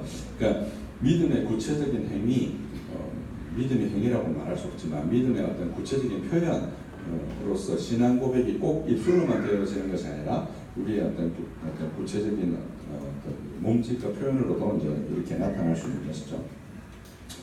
성찬에 참여하기 전에 해야 될 준비. 우리는 지난주일에 오늘 성찬이 있을 것임을 강구하였는데요. 이렇게 그 이유는 고린도전서 11장 28절의 가르침을 따라 성찬에 참여하기 전에 우리 자신을 살피고 준비해야 되기 때문입니다. 고린도전서 11장 28절에 보면 사람이 자기를 살피고 그 후에야 이 떡을 먹고 이 잔을 마실지니 이렇게 얘기하고 있죠. 그래서 스스로를 살필 수 있도록 한 주 전에 미리 공지한 것입니다. 주님의 성찬에 참여해 위로받고 믿음이 강해지려면 무엇보다도 먼저 우리는 자신을 살펴보아야 됩니다. 그렇다면 무엇을 살펴보아야 됩니까? 이것도 이제 대요리문답 171문에 나오는 내용입니다. 각주 27번 참고하시면 되고 거기 이렇게 적어두었는데요. 첫째, 자신이 그리스도 안에 있는지 자신의 죄와 부족함에 대해 깊이 생각하고 죄로 인해서 하나님 앞에서 자기를 미워하고 낮추고 있는지를 살펴야 합니다. 그리고 죄책 때문에 하나님의 진노 아래 있으면 철저히 묵상해야 됩니다. 둘째, 성부 하나님의 거룩하심과 엄미하심, 그 무한하신 지혜와 한없는 사랑, 예수 그리스도의 다함없는 은혜와 하나님과 우리가 맺은 영원한 언약에 대해서 깊이 있게 묵상해야 합니다. 셋째, 예수 그리스도의 고난에서 고난 받으시고 죽으심으로 나의 모든 죄를 용서하시고 그리스도의 의를 입혀주셔서 우리를 의롭다 칭하신 하나님의 약속을 내가 믿는지를 살펴보아야 합니다. 넷째, 교회 안에 속한 다른 지체들과 거룩한 사귐을 나누고 있는지, 곧 그들 중에 누구와 불안은 없는지를 살피고 있다면 간절한 기도로 회개하고 용서해야 합니다. 성찬이 진행되는 중일 때 자세에 대해서 말씀드리겠습니다. 차례로 말씀드리는 거예요. 성찬 전에 어떤 준비를 해야 되는지, 그렇죠? 그리고 성찬이 진행되는 중에는 어떤 준비를 해야 되는지, 어떤 자세를 취해야 되는지. 우리가 먹을 빵과 마시게 될 포도주는 참된 믿음으로 받을 때 하늘에 있는 그리스도의 몸과 피에 실제로 참여하게 된다는 사실을 기억하며, 어떻게 실제로 참여하게 될까요? 우리의 몸과 마음이 하늘에 들어 올려져서. 그래서 우리가 주일날 말씀을 듣는 것도 사실은 우리의 영혼이 하늘로 들려 성령으로 말미암아 하늘로 들려 올려져서 하나님 보좌 우편에 계시는 그리스도로부터 말미암아 내 살은 참된 양식이요 내 피는 참된 음료라 그러셨잖아요. 그것을 먹는 거에 사실은 주일 말씀 자체도. 근데 그것이 우리로 하여금 확실하게 느껴지고 우리의 몸으로 체득되지 않기 때문에 그것을 구체적으로 보여주는 예식이 뭐예요? 성찬식인 것이죠. 그것이 세례의 예식인 거예요. 그런 것을 보여주는 것이죠. 이 성찬에 참여함으로 우리가 들은 말씀이 더욱 견고해진다는 사실을 마음에 새기십시오. 거룩한 경외심으로 하나님을 앙망하고 성례 요소들과 동작들을 잘 지켜보고 주님의 몸을 주의 깊게 분별하며 주님의 그 그리스도의 죽음과 고난을 정성스럽게 묵상하며 그리스도에 대하여 진정으로 줄이고 목말라하고 믿음으로 그리스도를 먹으며 그 은혜에 감사하십시오. 30번에 보시면 주 30번에 역시 이 내용이 나와 있습니다. 특별히 성찬은 기쁨의 잔치입니다. 우리 주님과 더불어 먹고 마시는 식사가 만찬이므로 기쁨과 감사가 있어야 됩니다. 한국 교회에 성찬에는 좀 약간 어떤 게 있습니까? 약간 구름이 하죠. 그죠? 뭔가 내가 이렇게 뭔가를 이렇게 막 슬퍼해야 될 것 같아요. 그러니까 이게 그리스도의 고난을 기념하는 게 아니에요. 사실 물론 죽으심에 대한 기념이긴 하지만 우리가 그분으로부터 참된 양식을 먹고 그분으로부터 참된 음료를 마심으로 우리의 영혼이 소생케 되어지는 생명의 잔치에 참여한다는 의미가 더 강하게 있는 것이죠. 그래서 기쁨으로 받아야 되지 우리가 막 뭔가 없는 죄를 막 이끌어내어서 우리가 막 슬프게 자기를 감상적으로 만드는 것이 성찬이 아니다는 점을 기억해야 됩니다. 4번 성찬 제정에 위한 성경 공부. 성찬 제정의 말씀을 드리겠습니다. 이렇게 하는 이유는 성찬의 재료인 빵과 포도주를 성찬에 합당하게 사용하기 위해서입니다. 169번에 보시면요, 그리스도 이제 대요리입니다. 169 각주 31번이요. 주의 만찬의 성례에서 떡과 포도주를 어떻게 받으라고 명하셨습니까? 했을 때 거행함에 있어서 자기의 말씀의 사역자들을 명하여 주의 만찬 제정의 말씀과 감사와 기도와 떡과 포도주를 일반적인 용도로부터 구별하고 떡을 들고 떼어서 떡과 포도주를 주의 만찬에 참여하는 자들에게 나누어 주라고 하셨습니다. 그러니까 떡을 들어서 띄고 잔을 붓고 하는 예식을 이 제정의 말씀을 하면서 하도록 되어 있는 것이죠. 근데 그걸 다 해놓고 그냥 성경만 읽고 다 덮어놨다가 장로님 모셔서 이렇게 나눠주니까 실제로 성찬에서 이런 어떤 그 예식이 가지는 우리의 몸으로 체득하게 되는 믿음의 요소들이 약화되어질 수밖에 없는 것이죠. 그래서 이 부분을 실제로 이 말씀을 읽으면서 이와 같이 해야 된다는 것입니다. 지금 성찬상에 놓여있는 이 빵과 포도주는 그 자체로는 아무런 의미가 없습니다. 제과점에서 구입한 빵이요 사람이 만든 포도주입니다. 그냥 빵과 보통의 빵과 포도주입니다. 그러나 이 제정의 말씀으로 이 빵과 포도주를 거룩한 목적에 쓰이도록 구별하는 것입니다. 빵을 찢으면서 말씀을 읽고 포도주를 부으면서 말씀을 읽는다. 이 말씀을 읽는 거예요. 고린도전서 11장 23절에서 27절의 말씀을 떼어라고 할 때 이제 실제로 들어서 띄고요. 그리고 기념을 하고 그다음에 이 잔은 내 피로 세운 언약이니라고 할 때 이제 실제로 붓고요. 이렇게 하는 거죠. 그다음에 이제 성찬을 위한 기도를 드리고요. 5번에 나오는 대로 보시면 성찬 참여자의 제한과 성찬상으로의 초대라고 했는데, 복음은 모두에게 열려 있으나 성찬의 참여는 모두에게 허락되어져 있지 않습니다. 성찬은 자신이 죄인이라는 사실을 인정하고 예수 그리스도를 자신의 구주로 믿어 세례를 받아 교회의 지체가 된 자들에게만 허락됩니다. 단 교회로부터 수천 정지의 징계를 받은 사람과 유아 때 부모의 언약을 따라 세례를 받았으나 아직 공적 신앙 고백을 통해 입교하지 않은 사람은 참여할 수 없습니다. 우리는 세례 혹은 입교의 예식을 통해 본교회의 치리 아래에 있는 세례교회니까, 그리고 본교회가 아니라 다른 교회의 치리 가운데 있으면서 그 교회의 허락을 받아 본교회에 잠시 출석하는 분에게만 성찬을 베푸는데요. 이렇게 성찬 참여자를 제한하는 이유는 성찬에 참여하는 것은 개인의 판단에 의해서는 결정되는 것이 아니라 성찬 배설의 주체인 교회의 판단이 중요하다는 성경의 가르침을 따른 것입니다.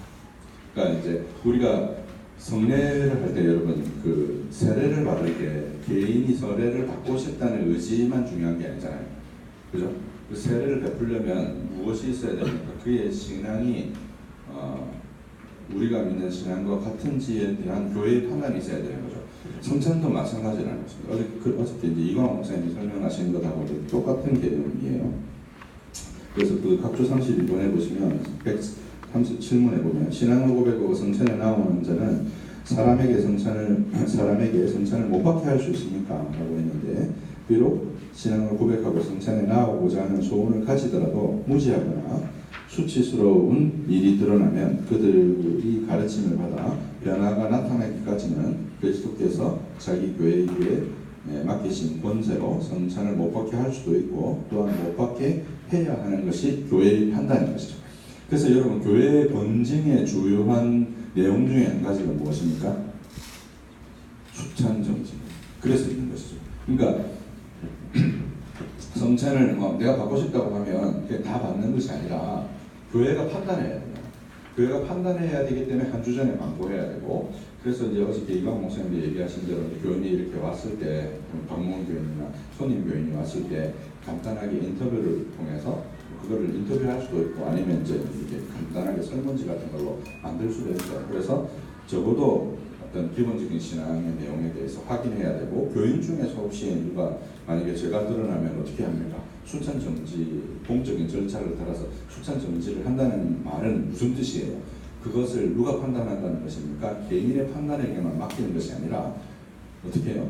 교회가 그것을 판단하는 주체가 되어야 된다는 것을 보여주는 것이죠. 그런 부분을 교인들이 알아야 되고 이렇게 알려주어야 하는 것이죠. 그리고 성찬의 효력은 선포된 말씀과 성령의 역사와 참여자가 주께 선물로 받은 참된 믿음과 그 열매인 사랑으로 받을 때만 유효하므로, 성찬은 그 의미를 제대로 이해하고 자기의 지혜를 살피고 지역교회에 소속되어 교회의 다스림을 받는 자에 한해서 허용되었습니다. 구체적으로 언약의 계명을 거역하는 사람들, 곧 다음과 같은 사람들은 참여할 수 없습니다. 거기에 나오는 내용들은 이제 10계명을 현대적으로 풀어서 설명해 놓습니다. 그리고 이제 맨 마지막 문단 바로 윗줄에 보시면, 그러므로 앞으로 더욱더 신앙을 강화하려는 여러 이유로 성찬에 참여해도 좋을 뿐 아니라 참여해야 될 의무가 있는 것입니다. 이 얘기를 왜 하는 거냐면요, 이런 강조를 하고 약간 으름장 같은 걸 놓는 거잖아요. 그러면 교인들이 어떠냐면요, 다 어떻게 성찬을 만나는 자격이 없나 보다. 죄를 많이 져서 는 좀 성찬 안 받아야 되겠는데 이렇게 하고 뒤로 물러난다는 거죠.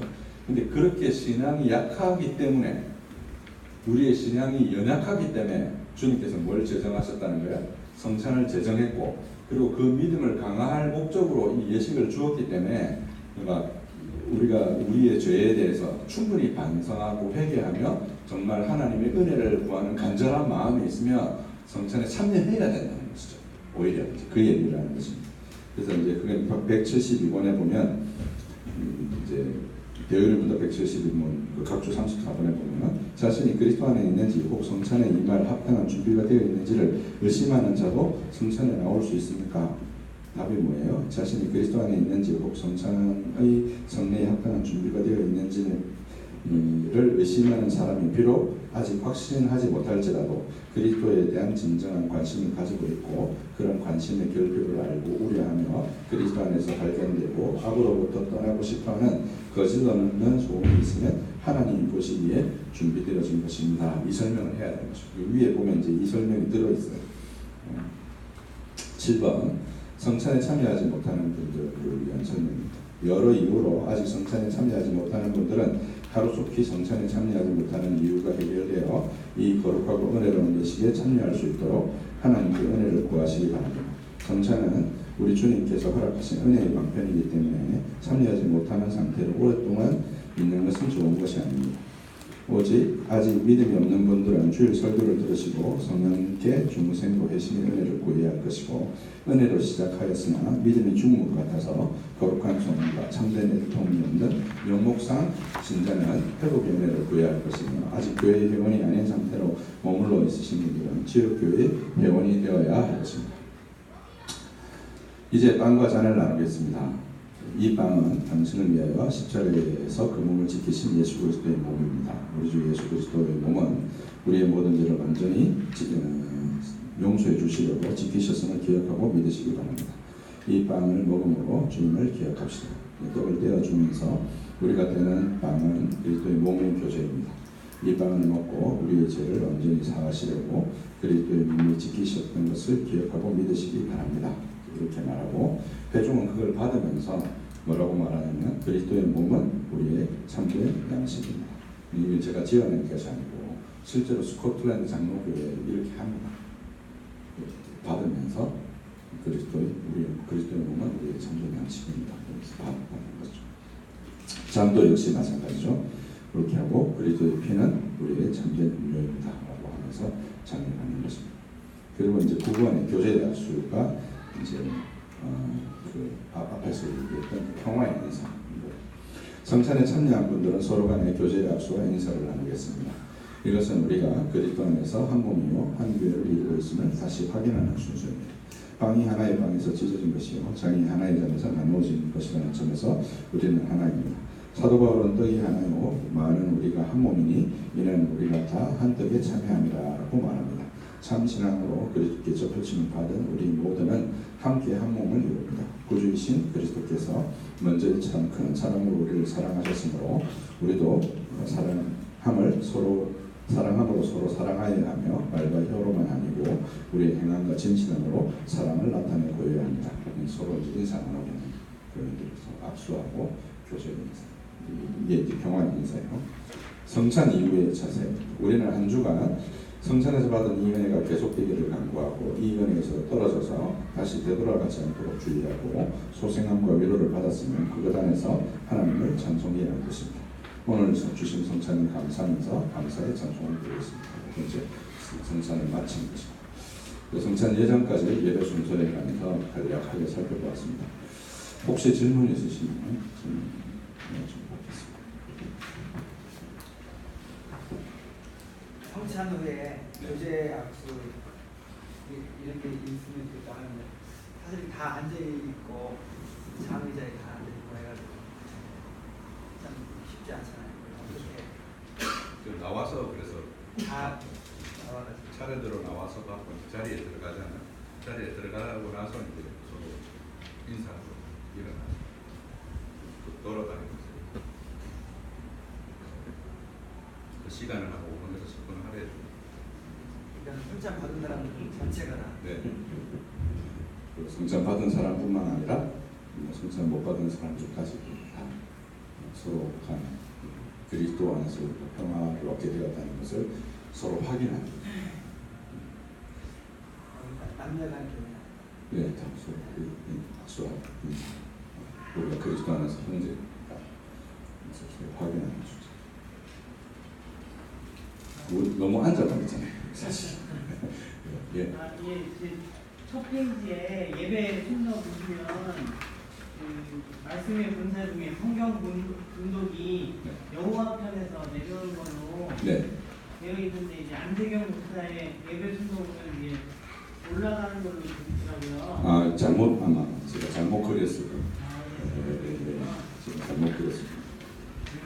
그리고 한 가지만 더 네. 여쭤보겠습니다. 아까 이제 목사님께서 제안하시는 교회 예배 순서를 네, 네. 하실 때 네. 이제 찬송 얘기가 이렇게 나왔는데 네. 이제 그 회중들의 정서를 반영해 찬송을 이렇게 정하는 게 이렇게 제가 판단하기로 그렇게 되면 너무 인간 중심적으로 판단하게 되지 않을까 싶어가지고 우려가 있는데 혹시 뭐 기준이나 지침이 있을까 해서요. 기준이나 지침은 목사의 판단이죠.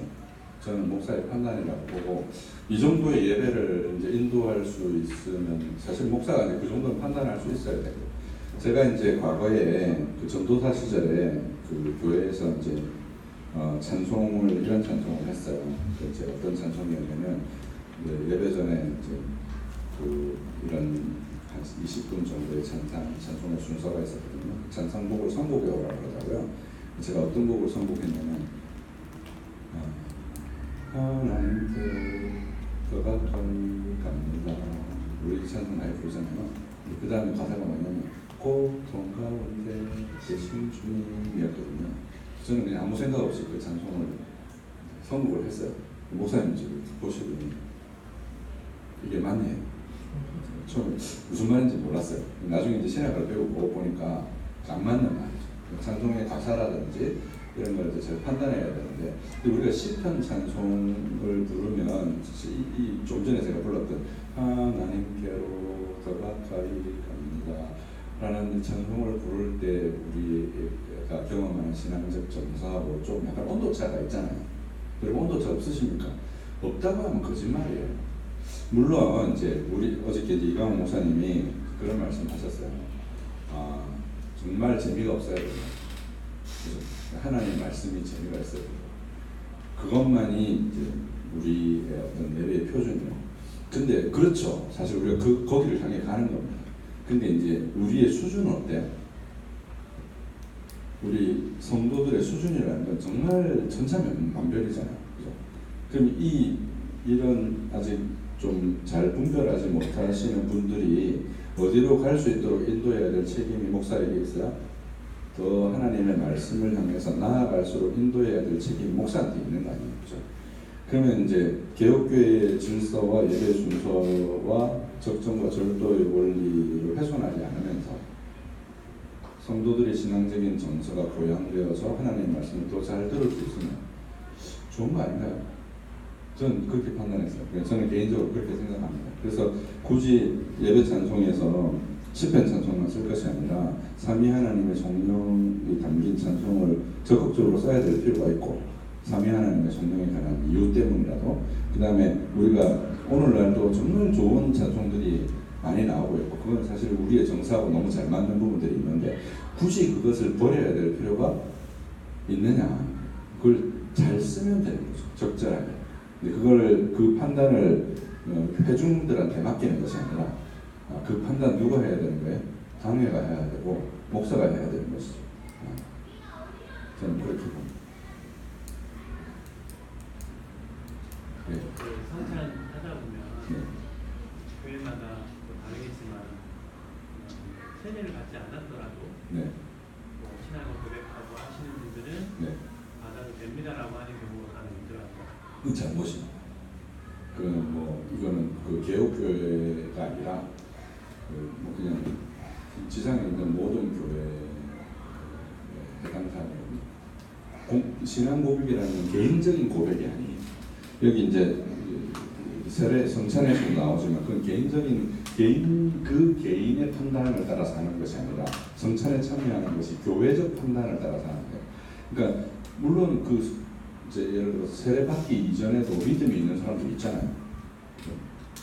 근데 그 믿음을 뭘 통해서 확증하는 거예요? 세례라는 예식을 통해서 온 교회 앞에 공적으로 확증하는 거예요.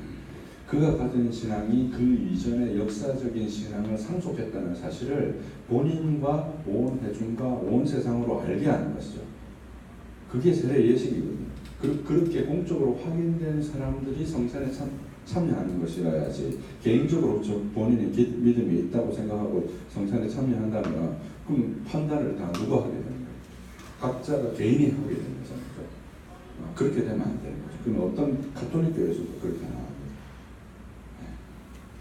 그렇게 하는 거죠. 크게 잘못하시는 거죠. 목사님들 잘 모르셔서 그러죠.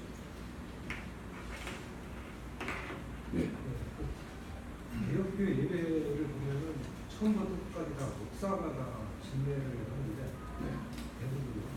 근데 한국의 장로회 같은 경우는 뭐 대표 기도는 저희 장로한테 맡긴다든지 집사한테 맡긴다든지 또 요즘에 어떤 교회 같은 경우는 심지어 성경 공도까지도 그냥 일반 교인들에게 개방을 하는 그런 현상이 있더라고요. 네. 그런 부분에 대해서 처음부터 끝까지 목사가 다 진례를 하는 거하고 지금 예배 순서 속에 지금 목사가 아닌 일반 신도들을 참여시키는 방법 이 부분에서 지금 진정으로 지금 성경이 바라는 것이 어떤 것인지. 이제 그 부분도 이제 그 성례하고 똑같다고 그러는데, 그러니까 어떤 부분이 목사가 다 인도하는 건 아니에요. 장로님도 할 수 있죠.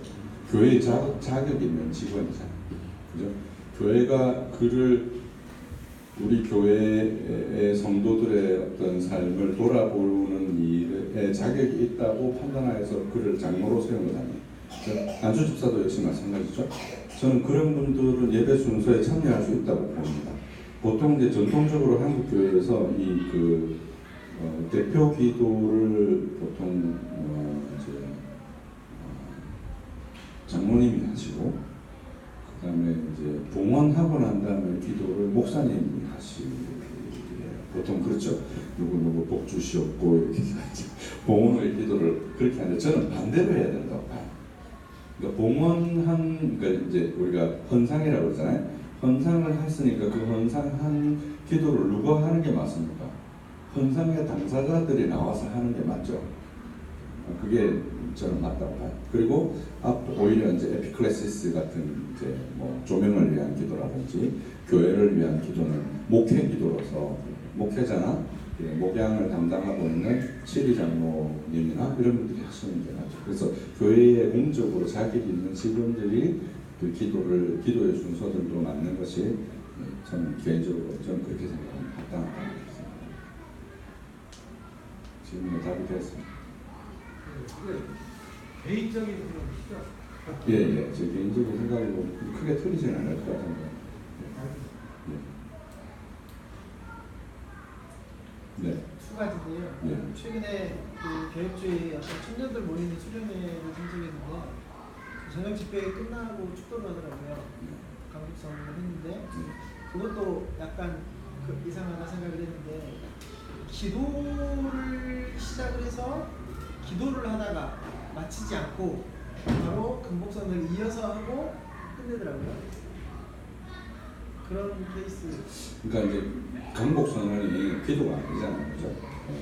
일종의 그 설교의 최종적인 선언을 하는 거니까 축도 이러니까 자꾸 뭘로 이해가 돼요? 기도처럼 이해가 되어지니까 기도하고 강복선언하고 자꾸 붙는 거예요. 그러니까 그렇게 붙는데 그건 좀 적절하지 않고, 그다음에 강복선언이라는 게 이제 공동 예배의 순서이기 때문에 사실은 이제 우리 전통에 그게 남아 있어요, 사실은. 주일 오후 예배 때 축도 하시던가요, 목사님이? 안 하잖아요, 그죠? 수요 예배 때 축도 하던가요? 안 하잖아요. 왜 안 하는지 이유를 모르고 그냥 안 하기 때문에, 선배들이 안 했기 때문에 안 해온 거잖아요, 그죠? 그러니까 그 주일 공동 예배의 최종적인 그 하나님의 어떤 말씀의 선포가 뭐냐면 축도거든요. 그러니까 그 자리에서만 사용되어져야 되는 것이죠. 그러니까 교회 안에서만 이제 사실은 그렇게 사용되어져야 되고, 성찬도 마찬가지죠. 성찬도 그런 용도로만 사용되어져야지, 어떤 신우회 같은 데서 성찬이 진행되어진다든지 이러면 사실은 그 신우회에 성찬이 진행되려면 그 신우회 회원들을 누군가가 다 돌아보고 그것을 공적으로 판단할 수 있는 어떤 주체가 있어야 되는데 그런 주체가 없는 거잖아요. 그러니까 그렇기 때문에 안 된다는 것이, 신우회라고 왜 못하겠어요? 그러니까 이게 이제 그리스도께서 우리에게 주신 것이고 그것을 개인적으로 사용하라고 주신 것이 아니라 교회가 이제 공적으로 판단해서 할 수 있도록 주신 수단이기 때문에 그래서 못한다는 것이 다른 이유 때문에 못한다는 게 아니거든요. 그런 부분 이제 잘 분별해야 돼요. 주기도문은 어떤가요? 축도는 이제 공동예배에서 네. 사용할 때 있는데 네. 주기도문은 근데 주님께서 우리에게 가르치신 기도니까 얼마든지 쓸 수 있죠. 그냥 협력이 네, 그럼요. 그 기도인데 뭐 얼마든지 쓸 수 있죠. 그리고 이제 예배 순서에 저 축도 전에 주기도를 하고 축도를 하는 교회들도 있어요. 그렇게 순서를 구성하기도 합니다. 주기도문도 마칠 필요가 없잖아요. 사실. 그렇죠. 그럴 필요가 없습니다. 꼭 그래야 되는 거 아니고 그러니까 주기도가 어떤 면에서는 이제 약간 이렇게 변질된 면이 있어요. 예배에 마치는 어떤 뭐 이렇게 주문처럼 주기도가 사용되는 거죠. 근데 사실은 주님께서 기도를 가르치신 거잖아요, 그죠? 그러니까 꼭 주기도의 순서 그거를 그대로 주문처럼 외우지 않더라도 그 주기도의 내용을 따라서 우리가 기도할 수 있죠. 그렇게 기도할 수 있는데 우리가 그 사죄 선언을 이렇게 공적 고백문을 통해서 하는 이유처럼 그렇게 자기의 언어로 기도를 잘 할 수 없으신 분들이 있잖아요. 그런 분들 때문에 주님께서 우리에게 이렇게 기도를 가르쳐 주시고 이 기도를 따라서 기도할 수 있도록 하신 거죠. 그걸 우리가 기억해야 되는 거죠. 실제로 그 떡을 떼실 때 약간 9페이지에서 낭독을 할 때 떼시는 건지 네. 아니면 실제로 분변과 분장을 하실 때 떡을 저는 낭독을 하면서 낭독을 하는 그러니까 이 본문을 외워서 하는 거죠. 그렇죠. 외워서 떡을 떼며 할 때 떡을 떼고 이 잔을 할 때 실제로 붓고 그거를 이제 나눌 때는 이제 각기의 잔을 쓰더라도 그 예식이 보여져야 돼요. 보이는 말씀으로 회중들 앞에 그렇게 설명돼야 되고 보여져야 되고. 저희도 직접 떼고 직접 붓긴 하는데 저는 이제 분변과 분장을 할 때 그때 저는 떼고 하는데 이제 앞에 낭독하실 때에서 시간이 좀 있어서 여기 이제 재정의 말씀이 나오잖아요. 그죠? 그게 이제 대유림문답 몇 문이었어요?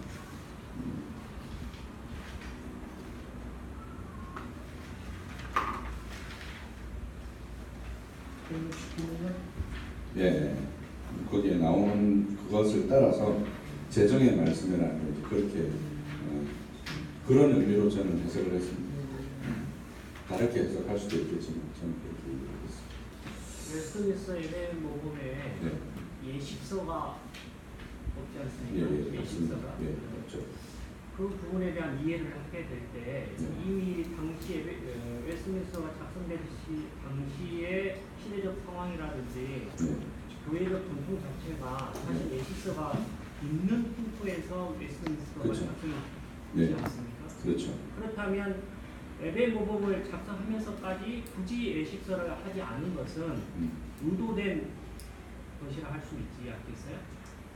그런 것보다 이제 사실은 영국 교회의 특성이지 않을까 저는 생각합니다. 영국 교회 매우 다양했지 않습니까? 스펙트럼이 매우 다양하고 거기에 이제 여러 다양한 형태의 예배들이 있는데 그래서 지금 맨 앞에 제가 그 웨스트민스터 예배 모금의 통일성을 위한 5가지 영역이라고 부르는 이유가 그런 다양성 때문에 이제 좀 통일적으로 꼭 이 부분은 들어가야 된다라고 해서 5가지 영역으로 묶은 것이라고 보거든요.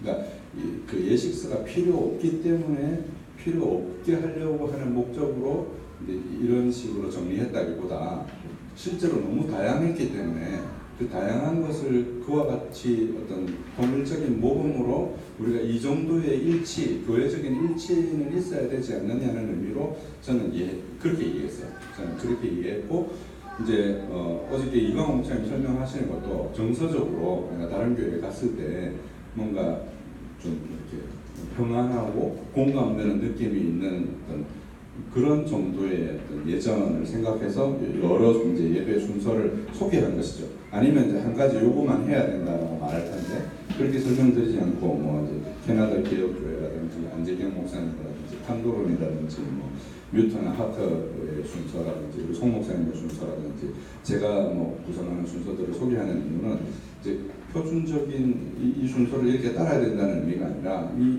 예배 순서에 담긴 신학이 이제 회집과 이제 죄 고백과 말씀 예전과 파송 예전을 근간으로 해서 교회의 형편과 필요에 따라 이렇게 다르게 할 수 있다는 의미를 담고 있는 것입니다.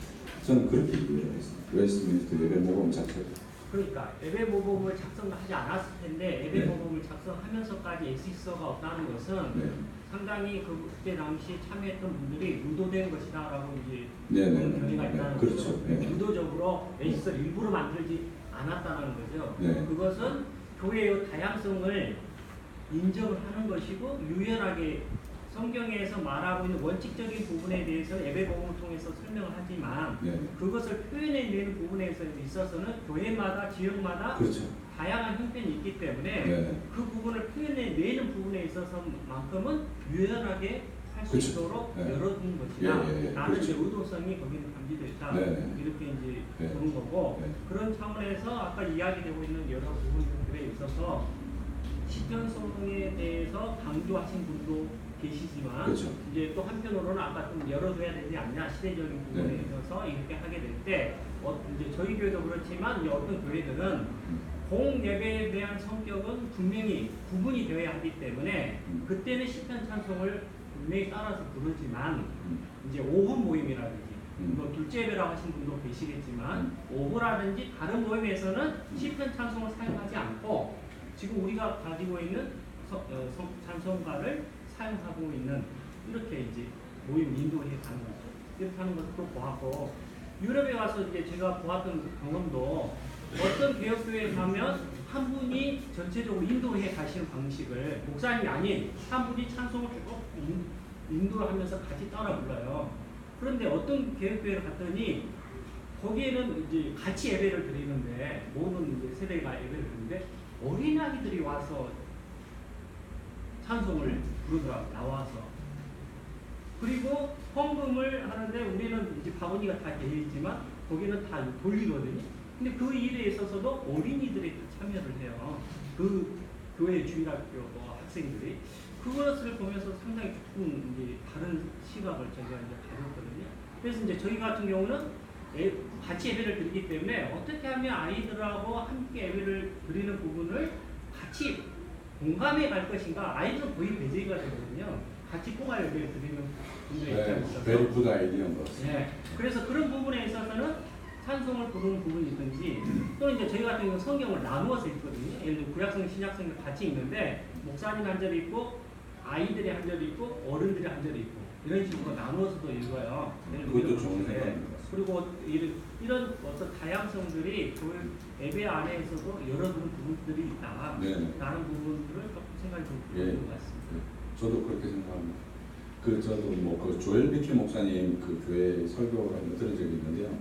그 교회는 처음에는 그 설교만 그런가 했더니 모든 설교가 다 그렇더라고요. 그러니까 설교가 중간에 찬송을 한번 하십니다. 설교를 1부를 하고 끊고 찬송하고 2부 설교를 하세요. 그러니까 그게 다를 수 있죠. 얼마든지 저는 가능하다고 생각합니다. 그러니까 그 장로교회 예배 예전에 크게 한 4가지, 5가지 요소와 그 규정적인 원리, 언약 구조의 원리, 그다음에 삼위일체에 대한 성령의 원리, 그다음에 이제 웨스트민스터 예배 모국이 규정한 그 우리 예배 공통적인 요소로서의 그 5가지가 잘 반영이 되면 그 안에서 얼마든지 다른 운영과 교회의 특색에 따라서 얼마든지 달라질 수 있다는 거. 저도 그렇게 봅니다. 그건 전혀 문제가 안 된다. 거기 그 개혁교회 책을 보면은 그 예식서를 보면은 그 예배 어떤 모범적인 예배 순서를 제시를 해주고 있는데요. 몇 가지 형태로. 그러면서 아마 교회 질서 속에 뭐 그런 내용이 있는 것 같더라고요. 그러니까 이것은 하나의 그냥 그 모범일 뿐이고 그 당회가 서로 유도해서 그렇죠. 그 교회 형편에 맞게 변경할 수 있다. 네. 뭐 그런 내용을 지금 이제 봤던 것 같고요. 네. 그다음에 이제 성경 공동이라든가 이제 그런 부분에 있어서 제가 지난번에 어떤 목사님이 이 성경 공동을 좀 교독하는 것을 굉장히 좀 비판적으로 말씀하시더라고요.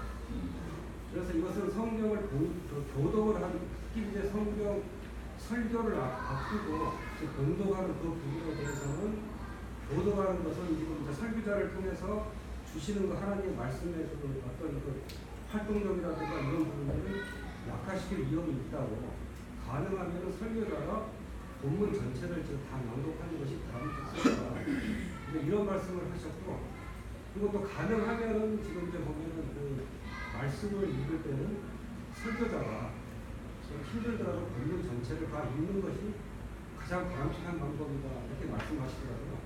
그 부분에 대해서도 저는 잘 모르겠습니다.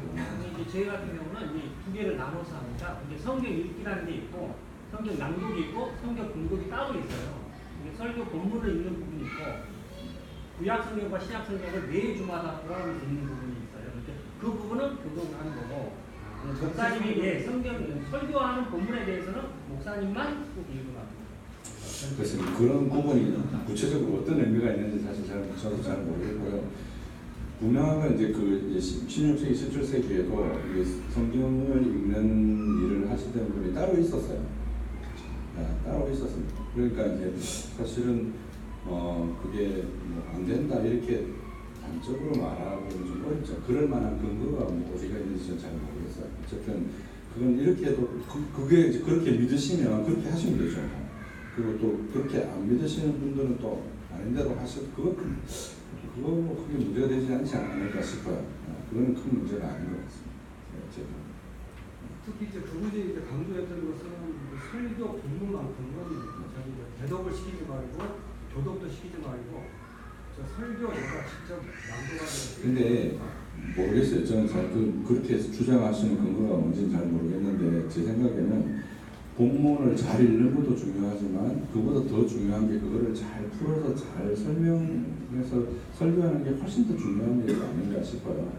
네, 그게 더 본질적인 부분이에요. 그런 부분을 웨스턴민스터 시당국에서 어떤 부분에서 지금 말씀하고 있다고 들었는데 제가 정확히 기억을 못하겠는데 그래요? 근거를 가지고 말씀하시더라고요. 그래요? 저는 아직 잘 모르겠습니다. 알게 되면 좀 알려주십시오. 설교 순서 끝나고 나서 네. 권징 순서가 있는 그 교회들이 있더라고요. 예, 본면의 말씀을 주셨죠. 그건 어떤? 근데 그 설교 안에 우리가 설교라는 게 그냥 본문의 해설만이 아니고 적용이 들어있지 않습니까? 굳이 따로 본면을 해야 될 필요가 있나 싶고요. 그렇게 보통 본면의 순서가 있는 경우는 이제 보통 이제 예를 들어서 교회 설립이라 그다음에 안수나 임직을 할 때 그 안수나 임직자의 어떤 특별한 상황을 고려해서 본면의 말씀을 하는 거는 근데 설교 자체 안에 이미 적용의 말씀들이 들어 있으면 그걸 또 굳이 반복해야 될 이유가 반복의 차원이 아니고 예를 들어서 이제 시적절하게 네. 여름이 돼가지고 네. 이제 뭐 교인들이 입장이 좀 이렇게 난잡해졌다 그럴 때 이렇게 합시다 이런 그러는 그런 분면을 계속 하더라고요. 예, 뭐 할 수 있죠. 저는 할 수 있다고 봅니다. 그게 문제 안 될 것 같은데. 그거는 이제 목사가 교회를 지도하는 것의 일환으로 할 수 있지만 이제 물론 이제 하나님의 말씀에 근거해서 해야 되겠죠. 할 수 있을 것 같습니다. 또 다른 질문 없으시면 기도하고 마치겠습니다. 거룩하시고 존귀하신 성삼위 하나님 홀로 영광을 받으시옵소서. 우리 금요 모임에 이렇게 수련을 통해서 우리가 많은 것들을 배우고 교제합니다. 우리의 교제를 통해서 한국교회가 더욱더 건강하여져 가고 우리가 섬기는 교회들이 하나님의 교회로 풍성하고 넉넉하게 자라갈 수 있도록 은혜를 더하여 주옵소서. 귀하신 예수님 이름으로 감사하며 기도합니다.